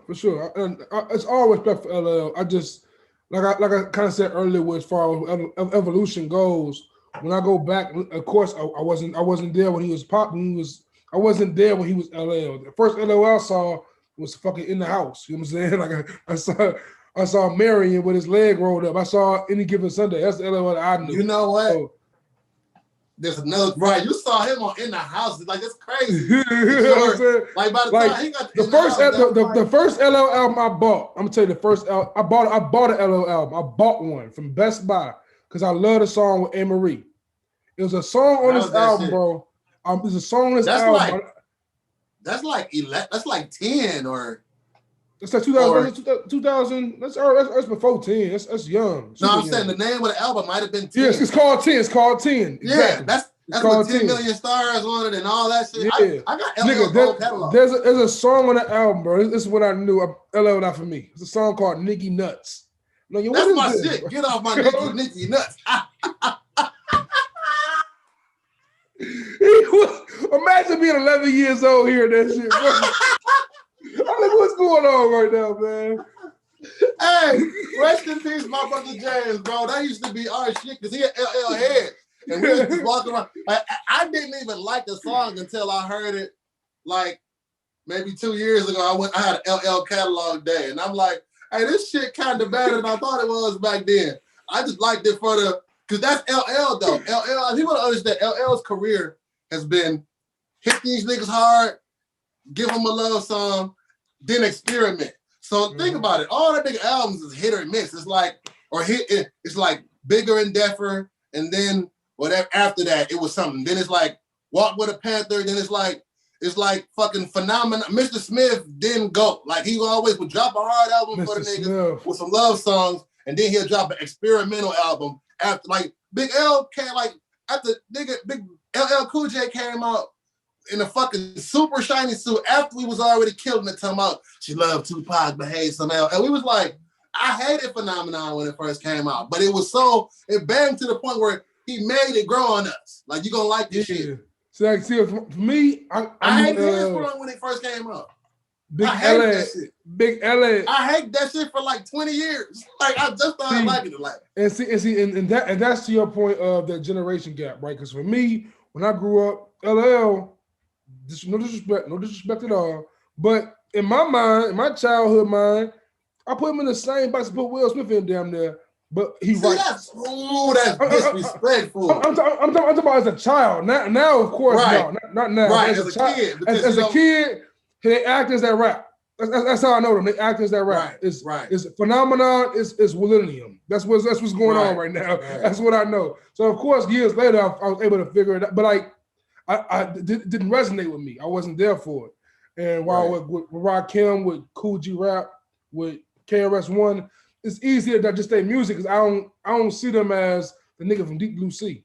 I see them as, you was introduced to them by who they these niggas being. You was introduced by LL being on Halloween with Michael Myers. You know what I'm saying? That's how he the first nigga to survive. I know this guy. You know what I'm saying? Like you know what I'm saying? Like that's crazy. Yeah, so that's kind of LL was just it's kind of different. It's weird. That's why I feel like I said what I said when I on the last the 2 episodes ago, before I took my hiatus. When I said I get tired of 30-year-old niggas talking about hip hop that they was kids for. But I'm not saying that because I feel like I know that they're knowledgeable or aware of what was happening. Like for me to sit up I seen My Mind Playing Tricks on Me came out when I was 9 years old. At a 9-year-old, I knew what the fuck they was talking about, but it still does not feel the same to, like, I heard Reasonable Doubt for the first time when I was 12. I knew what he was talking about. All my cousins so dope. Yeah. But when I was 22, it was like, oh, this shit is different. When I was 32 and I had lived a little bit of that life, it was real different. So I feel like a lot of times these 30-year-old niggas talk so definitively, and it's like, my nigga, you wasn't even, like, you was walking around in Powerpuff, like, Johnny Bravo underwear, and you can't really, like, just like how you heard Biggie. Like, you heard Biggie, and then I bet every time you hear Biggie, you hear something and you go, oh, shit. Like, you know what I'm saying? Yeah, you're still adapting to it because you're aging. That's a fact. Age plays a factor. Like, people, I get this reputation for being an ageist, but it plays a fact in anything. I was watching a documentary about the 70s the other night, and I'm like, fuck, I wish I was born in the 70s. Because it's one thing to see some of this stuff happen, and you see it in documentary form, but I don't know shit about that. Like how it felt in every single day wasn't waking up to what we just saw on TV. Absolutely. That's 100% real. I kind of felt that way recently when I had to tell, I was playing a song from like the Drought 3 to my brother. This dude never heard the song, bro. I sat there like, what you mean you never heard this song before? I literally like, what you mean you never heard this? What are you talking about? That's why I feel like I want to make amends with the Gap and try to just talk. Like if you don't want to hear, like as far as anybody, old nigga or young nigga, if you don't want to try to make amends and kind of remix your way of thinking to blend, to compromise something, then I don't really want to talk music with that person because you can't hear anything else. It's can't be Lord Jamar out here, bro. We have to be careful with how we project, because if protecting the culture is getting on all these white boys' asses for possibly being vultures and all that shit, then it should also be being protective of the narratives that we push when we talk about the greats of those times, because we could erase their history by saying some of this shit. Like I was telling you the story about how I walked in the house and my daughters and their friend was sitting out there, little white girl too, sitting out there on the couch, and they was talking about whatever they were talking about in passing, and I'm going from one room to the next, and she's like, yeah, you know the girl who listens to old rap, and I heard old rap and my ear jumped. Oh yeah. And I'm like, what old rap? Old rap like what? And she was like, you know, Juice WRLD with a straight face. And I was like, what? Like the look at this thing, like this little, I just had to keep walking, like, okay. Because I'm a 12-year-old girl. I think it'd be easy to mend the gap between my generation and your generation, like the 90s and 80s, but like, man, this next generation, that's a whole new species, bro. I think there'll still be gems in it, because like I said, like my daughter knows who Nas is because of the song Daughters. That me being her father and that meaning something to her. So it's now when she see Nas, at least she recognizes him. I know she ain't gonna know Illmatic front to back, but at least she's aware of who Nas is. And what type of, when my daughter told me she wanna meet Nas. I know it's probably for the simple fact of meeting the person that made that song and a famous rapper, but like my daughter's into Eminem because she likes lyrical rappers. She like MGK because she like rappers that can rap. But at least providing the awareness will have something there, because when I was a kid, it's a lot of shit from the 80s and 90s that I still missed. But I have an appreciation. Like, for example, I know who MF Doom was growing up, but I wasn't no big MF Doom person. The rap was a little too nerdy for me. But now I can go back and still appreciate him, because my whole life I know he was on third base. You know, I know who MF Doom is. I can go back and get an appreciation for that. Absolutely. Man, that's facts. And for me, it's dope because, like, when you think about it, like, especially you got 4 kids, like, you can play Nas and Eminem to your kids the way our parents played Luther and Anita for us type shit. Exactly. And that's what makes hip hop so different. Like, because hip hop, like, even with R&B, like, we can have conversations about who the best singer is or whatever, but it's a different vibe to it. The connection isn't the same. With like me saying Marvin Gaye is the greatest singer of all time, that isn't, I'm saying, it's not like, okay, that's fine. But like, if you say not Jay-Z, but if you say Andre 3000 is the greatest rapper of all time, people going to talk about it. Like, okay, what's going on? I guess the competition in hip hop is just different, and that's why the conversation always lasts. And everybody, because that's the only thing about hip hop is it's the only musical genre that was birthed in competition. Yeah. So I mean, I feel like a lot of these podcasts, battle rap is a whole sport. Battle rap is a sport. Exactly. I feel like a lot of these podcasters and personalities, that's kind of the same thing. They're all competing for the best take to the point where they'll say some erroneous shit and not care. That's why I be on Shola from True North Views so much, because I've heard them on podcasts say, yeah, I'm just going to say it like, yeah, I don't know if that's true or not. I'm just going to say it like it is confidently. No, that's wrong. You can't, it's not wrong, because do what you want to do with your audience. But you're not giving them any information. And hip hop, in my lifetime, no matter what you wanted to call it, whether you wanted to call it obscene or fucked up or commercial or whatever, coming up, it was informative. Like a lot of the shit I learned from being a man, I learned it. A lot of the shit I took into manhood, good and fucked up, was through hip hop. I learned how to be a man when I didn't have a father around. I had Ice Cube and Tupac and these guys saying that wild shit, but they was also giving me, things that I could carry into my adult life and use productively. So we got to be careful when we saying certain shit, because we just erasing people's legacies. And like I said, we just have to be more. There's one more thing that I think that you when you talk about them, I understand your disdain for them, and I feel like I have a theory on why. Because I've heard you say it a lot, but I feel like the people in your age gap say it a lot. The disdain that y'all have for Thank Me Later and Sideline Story. Let's talk about this. I don't agree with it, but I understand why y'all feel that way. For me, the reason I feel that way is because those two albums specifically, like they remind you of an era where the label will get involved and make you create singles. Or make you create a sound. Like J. Cole does not sound like that, bro. like Mr. Nice Watch sounds like another person's song. I listened to that song literally yesterday. That's exactly my theory on it. I feel like they're so beloved for, depending on how early you was up on them, whether it be comeback season, but the definitive ones is So Far Gone and Friday Night Lights. They're beloved for those because those things are. I remember discovering those things like, what the fuck is this? Right. And me, like for my era, I remember I grew up when I kind of caught both of them at the exact same time, the warm up and comeback season. So for me, like I started getting on Drake early. I didn't like So Far Gone first go. For me, So Far Gone was a heater. Amazing in retrospect, but I hated Best I Ever Had. I hated Successful. At that time, was it Lust for Life? One of them songs was like, at that time, it was like, this is too You couldn't process that at that age. It wasn't, but now that sound, like Houston, Atlanta, Vegas, that is today's sound. Like at that time, you weren't trying to fuck no girls to that back then. You wasn't. Like, see, when that came out, I was fucking a Pretty Ricky still. We still fucking a Pretty Ricky at that time. Like, when that came out, I was 25, 26. So it was like, oh, this was that.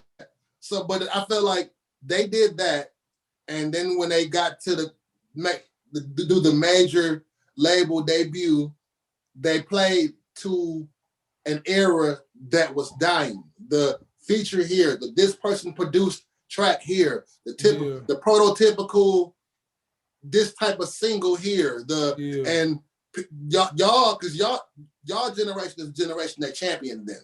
So y'all was looking at that because I love those albums. Even when they came out, I was banging them hard, but they weren't really J. Cole and Drake are both 5 or 6 years younger than me. So they was really talking to y'all. So I like them albums because they sound like an era I'm from, a prototypical era.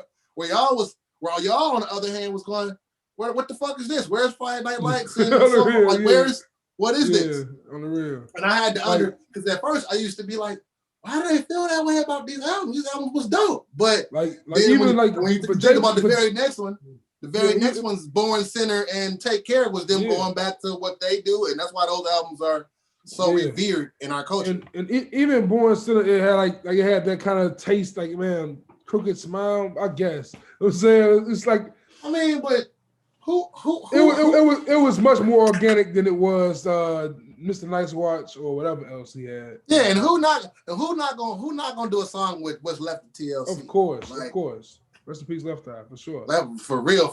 Like, that's what I'm saying. Like, I would have done that. And the visual, like, Cole is. I'm looking forward to him in 2021. Yeah, I'm super excited for him to drop, man. Me too. It's a couple.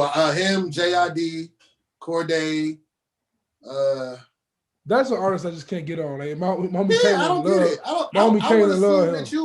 I would assume that Corday would be somebody right up your alley. Yeah. I heard you say you call him Cole-ass. That shit had me dying. That boy Cole-ass, boy. I swear to God. I don't like that. I don't like that comparison, but I guess I get it. Yo, listen to that album again. That's a song on there. I love that album. The song with Chance sound like a whole Chance song. Like, what's going on right now? What's going on? But I feel like Corday's dope. He's dope as hell. He can rap, and for him to be 20 years old and rap like that, you could tell that he has so much. Think about how Young Thug sounded when Young Thug first came out. But he reminds me of is kind of like. When you lyrical and kind of sound like other rappers, I think it's harder to get on when you lyrical and sound like somebody else. Like look at Joey Badass. Joey Badass had to deal with that Big L sound for like 10 years. And now I don't know what he's doing nowadays. But yeah. I think your man gives me MF and Mello. He gives me Joey Badass vibes. Oh, word? I like him. I like. Yeah, you see it? I put him on my honorable mention for top album. Facts. I was like, that was one of them albums that I couldn't. I fuck with him.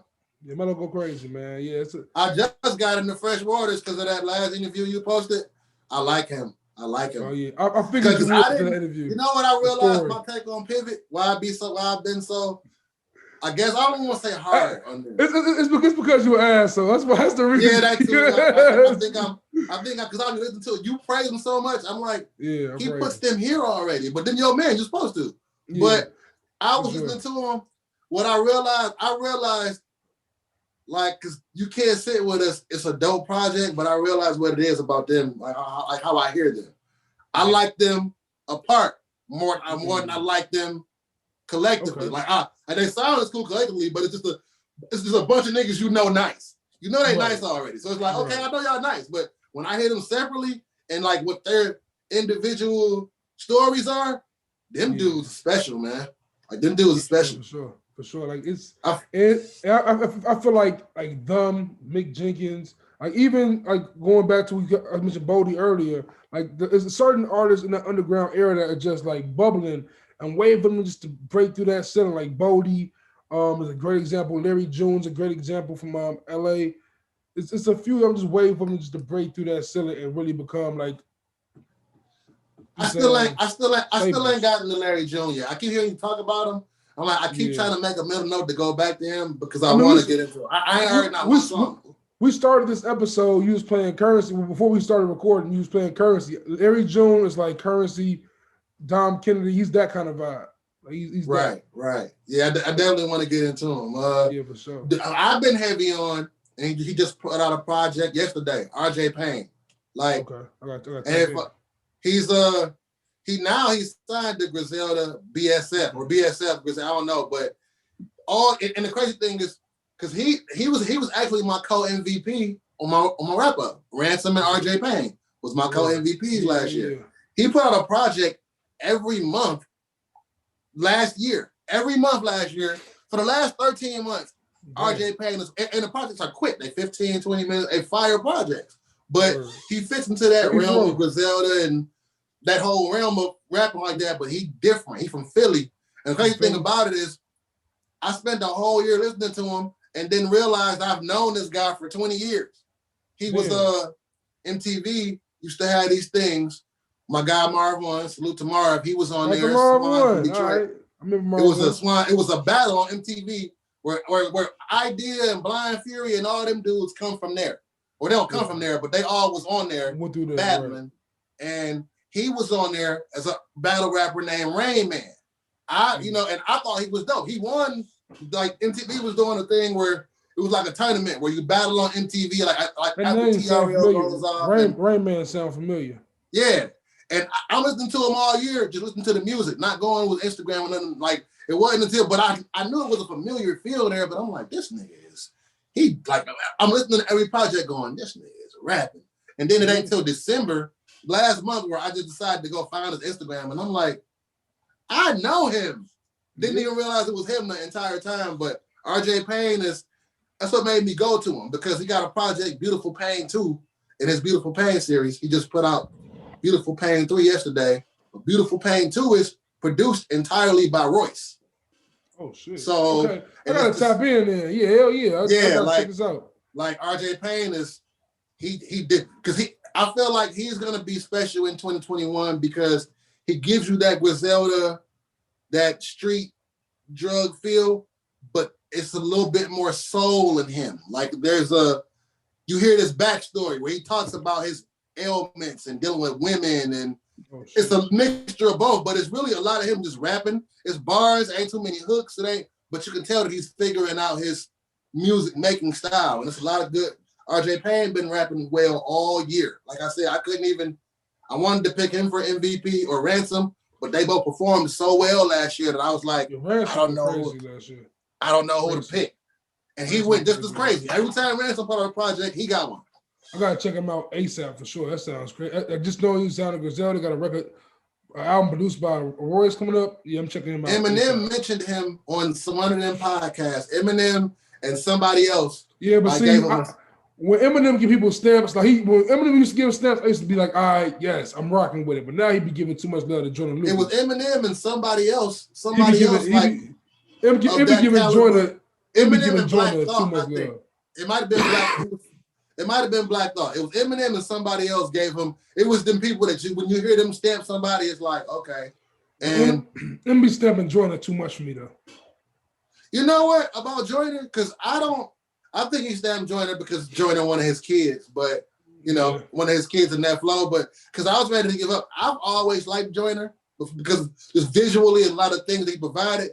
But I understand why people called him corny. But that last one he put out, Evolution, that shit tough. Like, it was so good that I was like even for me, kind of liking Joyner, I didn't expect it to be that good. Right. Like the Evolution joint is tough because that ADHD shit was yeah, that was I could do without it. Yeah, but and just to give more props to Detroit before I got out of here, man. Like, you put me on the album early this year, early last year. I mean, John Connor's joint, that was decent. That was a hard record. And Elzai, Michigan. Elzai put out a dope project last year as well. So like, Detroit ain't been. You know what? Like, I feel like our cities. I feel like because y'all been getting y'all very flowers similar. Very y'all been very, getting y'all flowers for a long time though, because Chicago is just it's the when people want to come to the Midwest to travel, Chicago is where they go. You know what I'm saying? Yeah. So Chicago is one of them cities that people like to come and see it.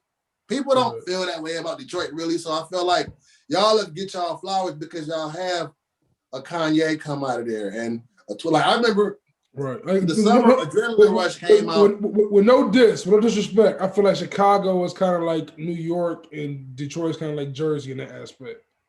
Agreed. Yeah. Agreed. Chicago is like the New York of the Midwest. Right. That makes sense.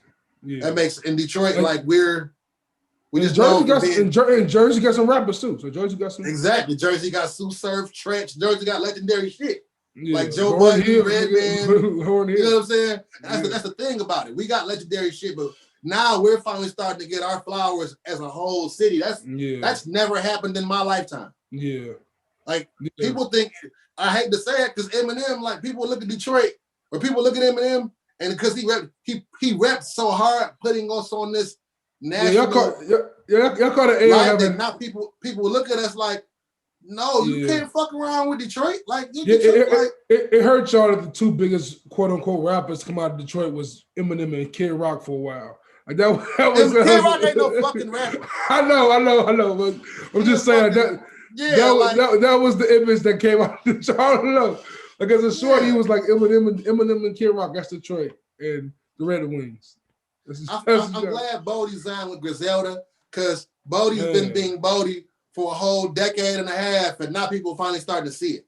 When I hear Bodie, when I hear Freddie, it makes me wish that Pusha T or even Black Thought or even Royce, like artists of that caliber, would get an album with Alchemist and Madlib. Have you heard old Bodie? Older, yes. I've been on Bodie since like 2017, 18. No, I mean old. I'm talking about 2012, 20. Oh no, Bodie been with Alchemist the entire time. Bodie got a project. Bodie got a project from 2012 called My First Chemistry Set. It's all out. Go back and listen to old Bodie. Like 2012, because before it, Griselda, he had something going on with, I don't know if he was managed by Mass Appeal or something, but he was fucking with Mass Appeal. But Bodie was always known for a certain, like Danny Brown. They got niche audiences. But Bodie been rapping with Alchemist, and he been rapping like this. I be forgetting about Danny. Danny had a run. That Triple X album was fire. Yeah, but Danny got a niche crowd. He got them white raver people like Bodie is the streets. But like I tell you this all the time. Like it's crazy that I'm the Soul Quarian and you the more the street nigga listener, because like you said, like you was joking, of course, earlier about me not liking Detroit. But like me, when I was getting into hip hop, like Detroit was a big part of that. Because it was so much backpacker from Detroit. Detroit is a big soul carrying place, but on the real, when I hear you talk about Detroit and like the soul carrying shit, your reverence for us is very high. So I don't like you do respect the soil. Like, and the first time I got on to Detroit rap for real was Talib Kweli, Drug Basketball and Rap, I think. And I think it was a Planet Asia and Black Milk was on there with Guilty Simpson. I'm like, who was these niggas? I love them guys. These niggas is ill. All from Detroit, and of course that's how I found Dilla. After that, it was nothing back. It's like once I found Dilla, it was over with. That's the thing that's like it's entertaining to me about you, because first and foremost, I'd be like, how in the fuck does a 12-year-old? That's where his mind go. Like, you know what I'm saying? Like when I was thinking about it's because I was a kid who's around. Like my parents are 34 years older than me. My parents 35 years older than me. So they all listening to the old Motown and oldies and shit. So when I hear hip hop that has those samples on them, that always resonate with you. That soul samples always get me. Soul samples. Me too. I'm a sucker for soul samples. That's the thing too. It's like, and that's why, like, when I hear your reverence for it, because Detroit is one of those cities where if you went to Detroit, you would not hear that type of conversation in Detroit. Like even when we was in the group chat talking about Clear Soul Forces last night. Like the only thing I know about them is that they're from Detroit. I've never heard a Clear Soul Forces song in my life.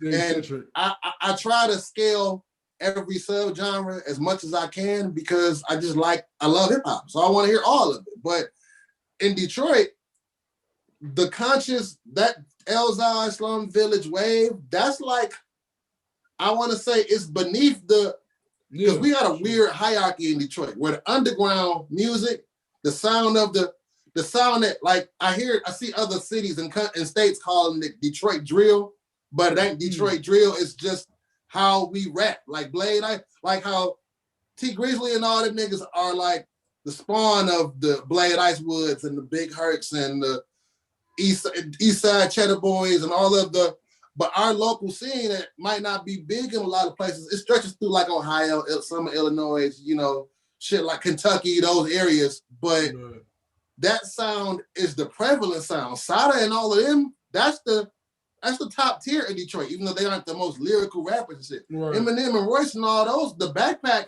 is under that. And the consciousness is under the backpack.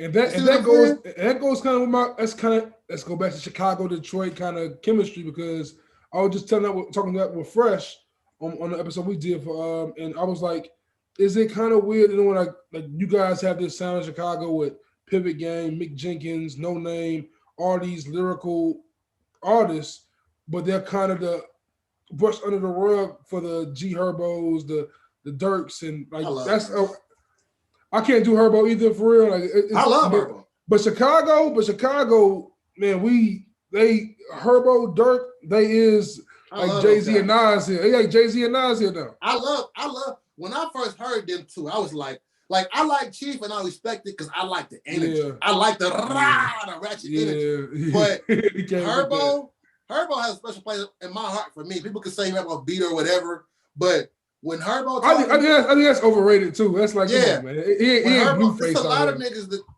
like that. I feel like it's a running joke now to talk about niggas like RZA and Silk the Shocker, but don't get it fucked up. They was banging in their time. They was banging. Hey, man, RZA owes me 3 hours of my life back. For what? You ever watch this movie called Cutthroat City, bro? I watched it. Fam. RZA disrespectful. It came out last summer. I bought it. I seen it last summer. That is bad, bro. That is bad. Hey, that movie makes no sense, bro. You know what? It pissed me off too because I wanted. It's funny for me to see everybody. I'm sitting there trying to watch. I'm trying to like this movie the whole time. It's got to turn. The plot got to turn, right? Yo, listen, I'm sitting here with the whole like, this is crazy. Because I'm a Wu-Tang. I love Wu-Tang. I love RZA. I love the Wu-Tang show they had. I'm like, RZA gonna come right? Hey, you know what's fucked up? That's the first RZA movie I ever seen. I haven't seen Man in the Iron Mask or I saw that. That wasn't great. Right, that wasn't great, but it was cool. That was ugly. That was ugly. And dude playing two. I was like, bro, when T.I. came out that trailer in the video, I'm like, yo, what's going on, bro? What y'all doing? What's going on? Nobody knew how to do a New Orleans accent. Nobody, bro. T.I. still had his Atlanta accent. Terrence Howard sounded like he from Memphis still. He still had the main. He still, you know what I'm saying? It's still like, what's going on, bro? Whole movie was wild. Wesley Snipes sounded Haitian. I'm like, yo, what's happening, bro? Tell me what's going on in this movie. Just give me one idea of what's supposed to be. At the end, I was pissed off because I'm like, was that a dream? Did it have? I was so. Was the whole movie a dream? Like I don't. The first homie got killed. He was at his gravesite, but it was just weird, bro. That was a weird movie. That was RZA, you owe the coaches some money, bro. That was wild. I paid $9 for that movie. I bought the movie on Amazon, but I watched it last summer when it was supposed to be in theaters and it was pandemic. I'm like, fuck it, I'm bored. I want to watch it. It took me 30 minutes to realize what year it was in this movie. Like it started off, these niggas, what year was this? Bro? It was after Katrina, right? Yeah. I don't. That was.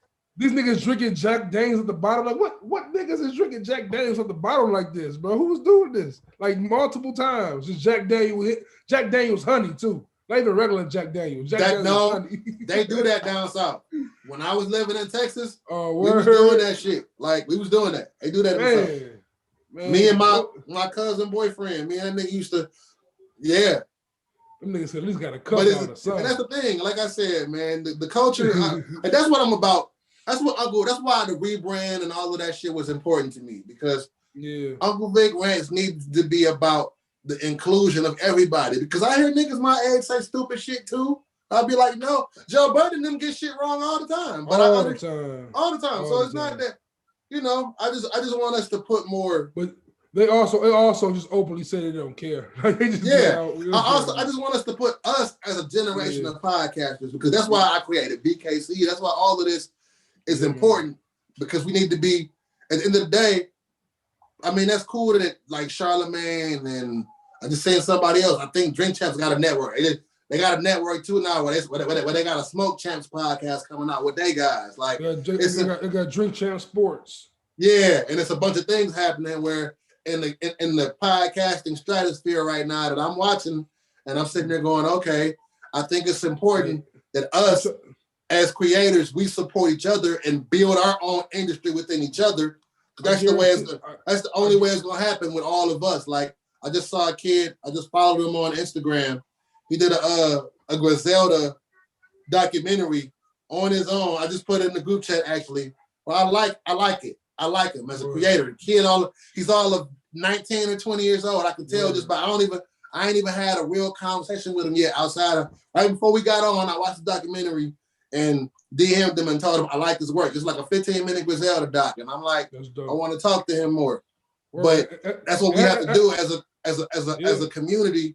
We gotta bridge all the gaps together. So I can't be sitting around hating every goofy thing a young nigga say or hating every like for what? Yeah. Everybody got the right to say what they want to say, but I am going. If you were willing to have a discussion, I'll tell you why that could be counterproductive to what we doing in this culture of hip hop.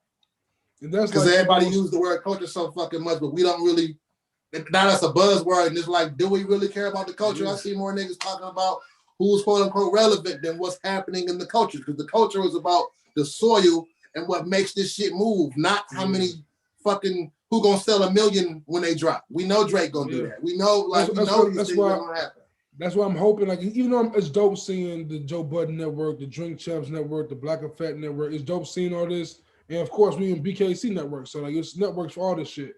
But I just hope it doesn't become. I hope we don't start treating podcasts like we the music business once treated artists. Like I hope it doesn't become that where everybody's like everyone under BKC Network.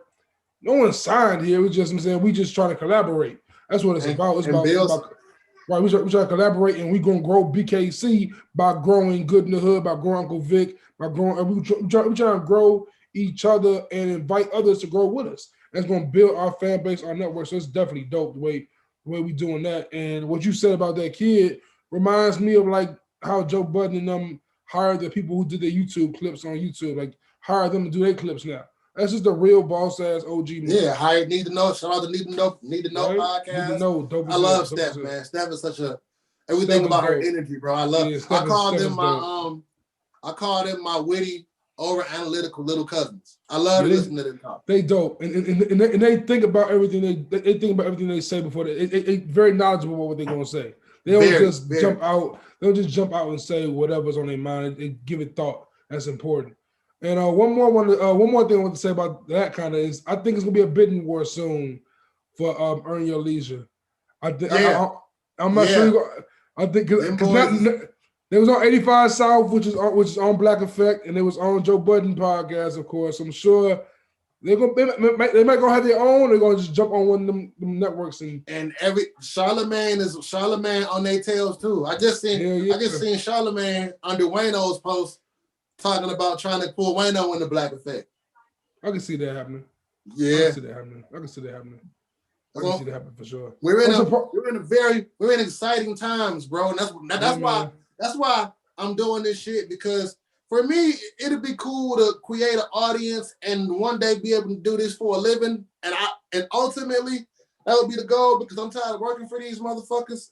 Man. And I want to come back and buy one of these motherfuckers with some petty shit. Yeah, I own that job now. But ultimately, this shit is fun, and most importantly, it's therapeutic, bro. Absolutely. It's dope. It's dope having an opportunity to vent to the world, basically.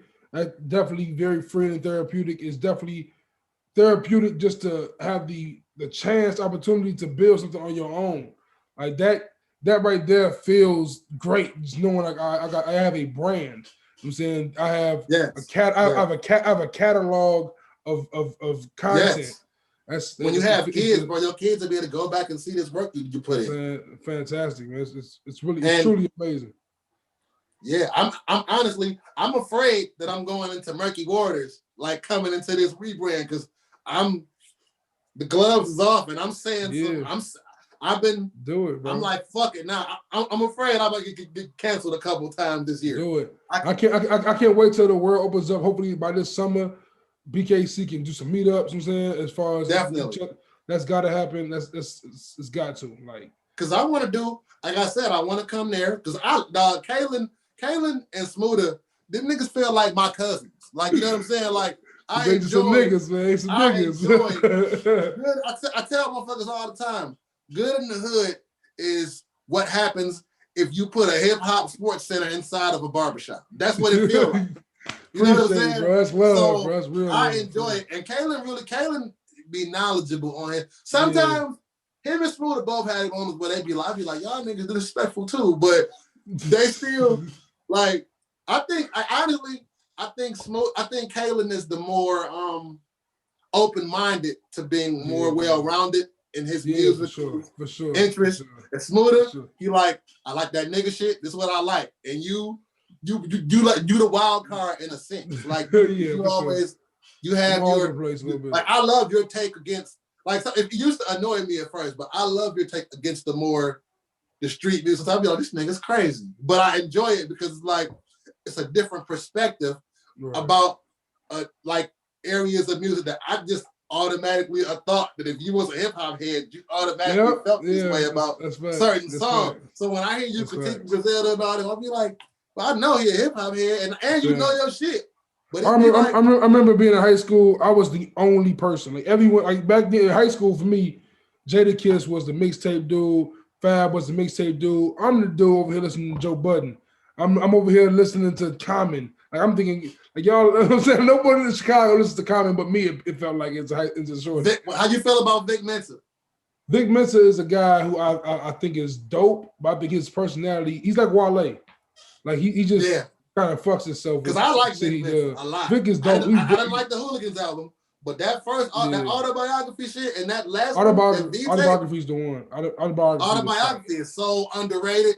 Man, I was mad. I missed him when I went to see Hove in Cleveland for the 444 tour. I ended up running late and shit. Had to go home and change clothes, and I missed Vic Mensa. I was mad about that because that's when like I think they need to sleep on Vic. They sleep on Vic.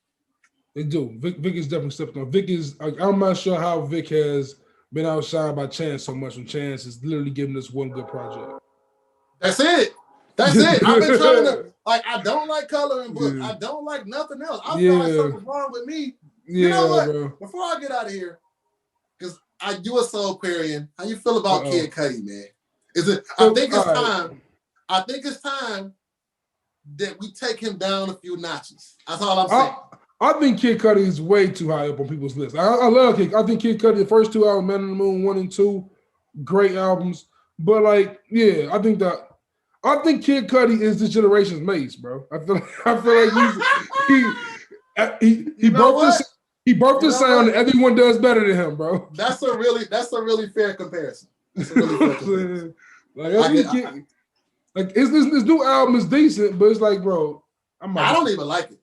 My little, once again, it's a generation thing. My little brother loves that album. My little brother's weird though. My little brother likes. I saw the praise it was getting on Instagram. Like people was on like, "Oh my God, I'm crying right now," and I'm like, "Are we listening to the same album?" Yeah. But I get it though, because I put Mac Miller over Kid Cudi. Me too. Quick, but to me, it's not even close. Yeah, that's not even close. Easily, yeah. Kid Cudi to me got one good album, and the rest of them I feel like he been chasing whatever the hell he been chasing. I don't even think. Man on the Moon 2 is fire. Man on the Moon 2 is pretty fire, but it's also very moody. So I can understand why you wouldn't rock with it. It's a moody ass album. Like it's moody as hell. Like my Mojo so dope. It's very It's very so yeah. All right. Man. One last thing, dog. I feel like me and you we can't live without having this conversation. I'm glad I remember. If I'm getting old, my memory be fading and shit.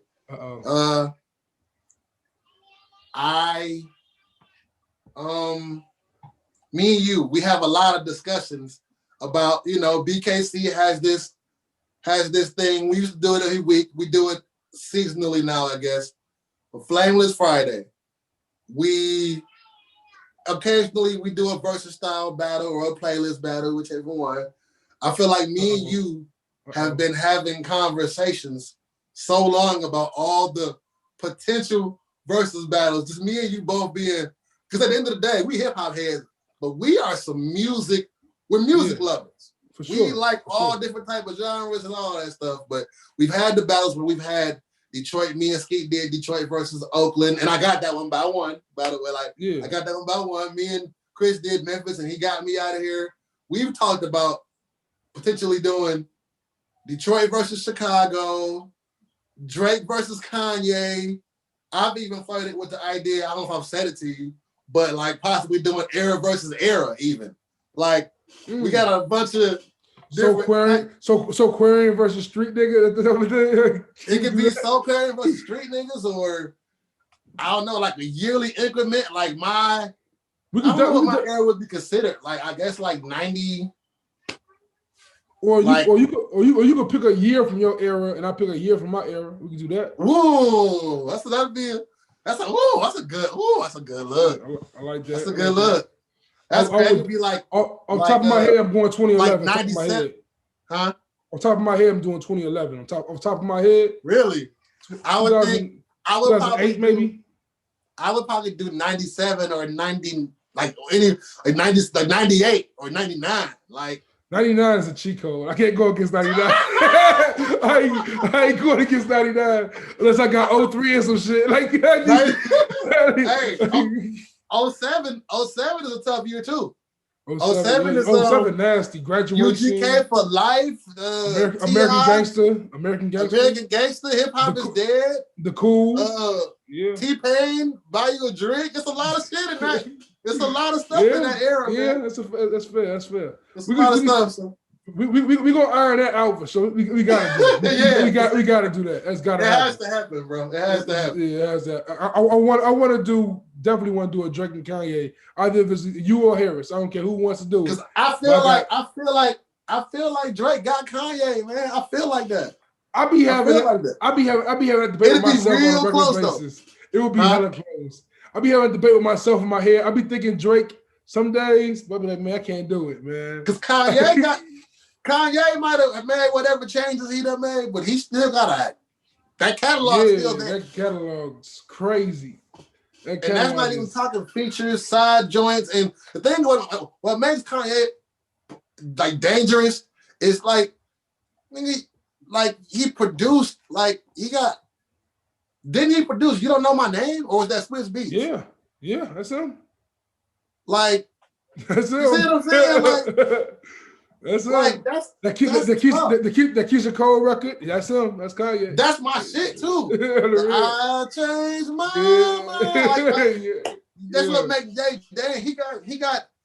Guess who's bags that he can go in. That's just like, what can you do with those bags? That's what makes. But Drake dangerous though. Drake got like nigga Hotline Bling was. The reason I feel like Drake couldn't. He can, of course, he can. The reason I think it'll be tough.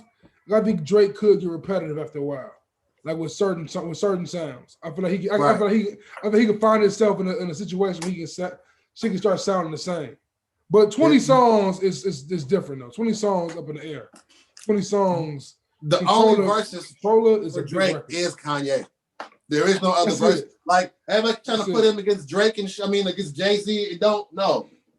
The only verses for him or Wayne, but I think he gets Wayne out of here. Didn't he already beat Wayne? Didn't it already happen? Like they did a concert. They went on tour. Drake versus Wayne. Yeah, I feel like I'm not sure who won that, but yeah, that'd be tough as well. Because Wayne has a resume. Like Wayne can go back to dropping like it's hot. Wayne can go back to the 90s on you. You know what I'm saying? Wayne got. If you play "I Need a Hot Girl" anywhere. Wayne's I Like It Hot. The ones who don't tell me that comes on. Yeah, that's a body bag for anything. Back that ass up is not losing to nobody. Yeah, like so. It's a couple. Block is hot. Yeah, Wayne got. That's not like. I always tell everybody that's 4 rappers that they just not even including versus conversations. That's Drake, Wayne, Kanye, and Hov. Like just leave them for. But them 4. Like Hov could battle Nas, but I mean, unless it's B-side, I don't want to see that. Unless it's B-side versus B-side battle, it has to be B-side. It gotta be B-side. And even then, I think Jay-Z's still a problem. Exactly, because Can I Live is a B-side. We give you Ether and all, even though, but no. Allure is a B-side. Allure is a problem. Allure is a B-side. Yeah, like shit, that's tough.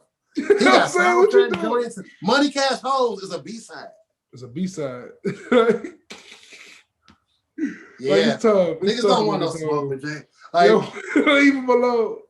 That's why I was thinking about like lists and shit like that. Where because I don't believe that you can make a definitive list. I feel like I like the Good in the Hood does it. It's a part of the brand. I look forward to now. It's to the point where I look forward to y'all doing y'all list. But I feel like if we was actually doing a greatest of all time list. I mean, there are rappers that, regardless to what happens, you have to put those guys in greatest of all time conversation. But at the same time, I feel like to really compile a list, you have to go decade by decade, like era by era. Like you have to go. Like, because I feel like when we do these all-time lists, we've seen so much great shit in our lifetime that we just be disrespecting the 80s. We do. Like, we don't get an 8. We were like, and it's a lot of them niggas in the 80s who the Slick Ricks and those guys, those guys got a lot of children out here. A lot of grandchildren, a lot of great-grandchildren. Slick Rick specifically. Slick Rick, I feel like gets overlooked a lot. Like, we talk about these people, and it's like a lot of niggas wouldn't be here right now. A lot of 20-year-old niggas wouldn't be here for Slick Rick, and they don't even know it. But I mean, it's also like, it's not even just the 80s. I feel like it's a lot of artists from the 80s and the 90s that are kind of getting pushed under the rug now because just as time goes on. Like, for instance, I remember when I was growing up, it was important that everyone knew the 9 members in Wu-Tang, and everyone knew Liquid Swords was a classic album. That's the things that we don't be knowing. Like, Bone Thugs not getting this respect. Mobb Deep not getting this respect. We love Andre, but Big Boy don't get his respect. Yo, that is the most criminal thing that happens in hip-hop, the fact that Big Boy does not get no love. Yeah, Big Boy don't get no love. Like, he was just love MC, but we don't respect Bun. We don't give Bun B's pen enough shout out. Yeah, that's right. And there's moments, like especially those two arguments where the Bun B and Big Boy definitely came to play. They wasn't out here just getting. They wasn't like, no disrespect to Havoc. Havoc wasn't. I'm saying it wasn't as ill as Prodigy. It wasn't that kind of divide. But he still created the soundtrack. Yeah. So he made the beat. Havoc exactly. His flowers. Yeah, exactly. Of course. I'm talking about on the mic style though. Like on the mic, like Pimp C gets much more praise than Bun B. I never understood why. I mean, I love Pimp C. Pimp C solo wise, I think was better than Bun. But as a group, I feel like he deserves his flowers. Because Pimp C is an artist and Bun was a spitter.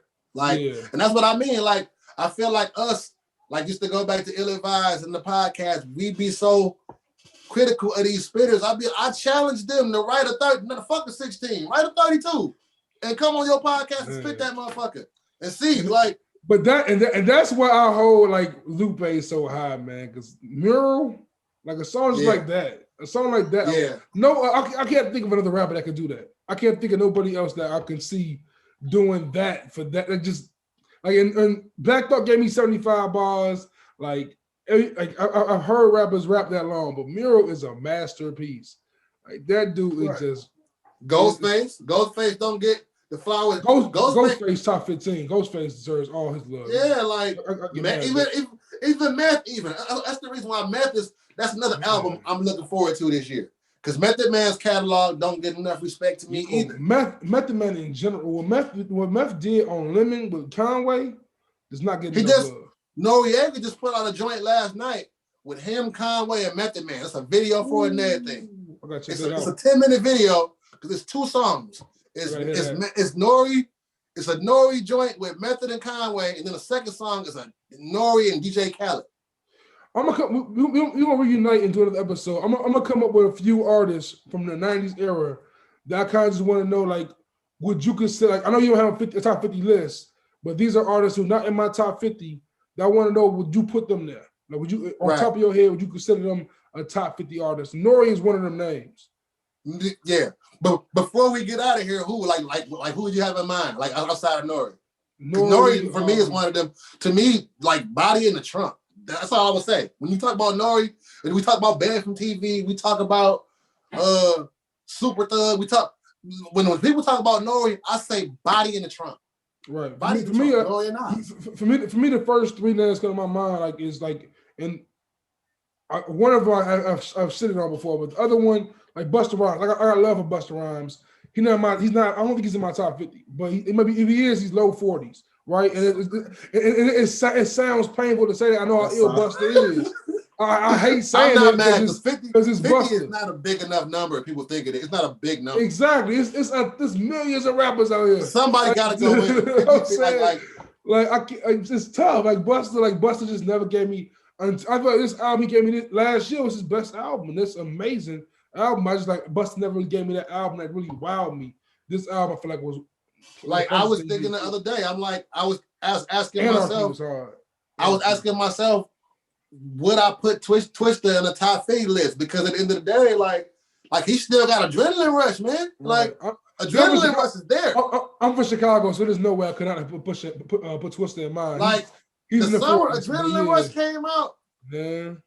I had two older cousins, or my uncle and my cousin, Richard and Smoke. These boys they're 3 years older than me. And 3 years make a difference. When that summer came out, I was like, that was like 95, 96. I was like 12, 13 when that came out. My cousins was 17, so they could drive. Yeah. Me in the back seat listening to Feel So Good and Overdose back to back over and over and over and over. That whole summer that year, like Overdose is one of them. Man, I know Overdose for word damn near. I listened to that. Yeah, Twister, I feel like gave the world 3 straight solid albums. Like that's Adrenaline, Kamikaze, and The Day After. I don't think he gets enough love for them three. Them 3 albums is all strong. Like, and you know what? I want to ask. I'll probably do this whenever I get in person, but I want to know how y'all being y'all age, and I don't know what the landscape is like growing up there, but I know how we felt about it growing up. But how do y'all feel about psychodrama? Like, I know y'all from Chicago. Like, you know what I'm saying? Psychodrama is definitely a bigger South Side thing. For us, there's more crucial conflict, but psychodrama definitely gets like I love psychodrama. Like hearing them on camera, I was like, damn, I can't believe Cam really showed love to psychodrama. Like especially because that time, I said, we from the Midwest, so. Right. I grew up in the 90s. Rap a lot was big in the Midwest. So, like Jay Prince always said in his interview, Detroit and Chicago was like the first cities to accept him. You know what I'm saying? So, we grew up listening to psychodrama and shit. I know y'all younger than us. I always wonder, I don't ever really hear y'all reference them much, but I thought y'all was from there. I wonder how y'all felt. For us, it was Do or Die and Crucial Conflict definitely got the bigger love from us in the city, but like, my generation. Same as everywhere else. But psychodrama definitely came and they made they stamp for sure. He came through and did his thing. Like, yeah, I'm with it. I can't wait to get there, bro, and we all just kick it. Like, I'm excited for that. Hell yeah. I'm trying to come at some point this year, but with me doing this move, I was supposed to be coming in March. I don't know how I will, but I'm trying to figure it out because either way, whether I'm here or whether I'm here in Ohio or in Detroit, I ain't but 3 hours away, 4 hours away. So. I told Pinky and the people over at Truth Studio, I'm gonna definitely come in. I gotta check them out. I want to go see them too. I want to be able to. I would like when I do start doing my interviews thing. I don't know when I'm gonna implement that into my arsenal yet, but I would really like to come do it pull up style. That'd be like fire. For real. That'd be fire. Joni bring the pull up back. He tripping. Yeah, I'm ready for that. Yeah, it's time. But worry, bro. Hey, tell people where they can find you, man. It's definitely the longest episode. It's only right. It's great only conversation, right. Man. It's always great talking to you, especially when we on our hip hop nerd shit, man. But if anybody is still here for this long ass episode, you can come. You can see me at Uncle Vanglorious. Vanglorious, like what X-Clan say. I'm at Uncle Vanglorious on everything, Instagram, Twitter, even with the kids. I'm on TikTok, Uncle Vick Rants there. But you can come find me at YouTube at Vic Life for Real. Uncle Vick Rants is the show. I am getting ready to do another one right now. We gotta, before the Royal Rumble come on, it's almost wrestling time with the kids. With the Bricklayers jersey though, I see. Oh yeah, with the Aaliyah. I'm representing Detroit, so I had to rock the Aaliyah boy. I feel you. A lot of people don't know about that. They didn't grow up watching them Rockin' Jocks, man, on MTV. I wish they bring that back. They should, because there's a lot of hoopers, especially this generation. Celebrity games be cool on TNT, but Rockin' Jock had the 50-point, 25-point rim up high. Like we need to see them be celebrities more so than athletic, so we can see them like a mixture of both. I'm not trying to see these rappers struggle to shoot and dunk. It's not fun to see that. Like I want to see them have fun. Yeah, facts. Yeah, but I had to represent for Detroit. I was gonna wear some Chicago shit today, but I'm like, they got me fucked up, man. They don't be showing us enough love, so I had to come in and represent. So I got my Aaliyah on for Detroit and my D hat. I had to represent my city today. I feel you. Yeah, man. Please make sure you follow, bro, and follow BKC Network. Blank Canvas Creators Network, man. We out here. Blank Canvas Creators Network. Follow us on Twitter and Instagram at BKC Network. Rest in peace, Miss T. Rest in peace, T. Absolutely. Follow me on Twitter at JuiceJVP, on Instagram at Juice in the Hood, the podcast at Good in the Hood Pod, on Instagram at Good in All Hoods on Twitter. And most importantly, we now have merch. I can't wait. We now have merch. I'm saying, shout out to Vic, one of the first to support, man. Mine's just shipped last night, so I can't wait to jump on here on this thing and have a love on me while I'm doing the Uncle Vick rant, man. Appreciate you, man. Yes, definitely goodinallhoods.com. You can keep up to date with the webisodes and keep up to date with the merch drops, man. Until next time, man, we out of here. Peace and love. Al, Uncle Vick out.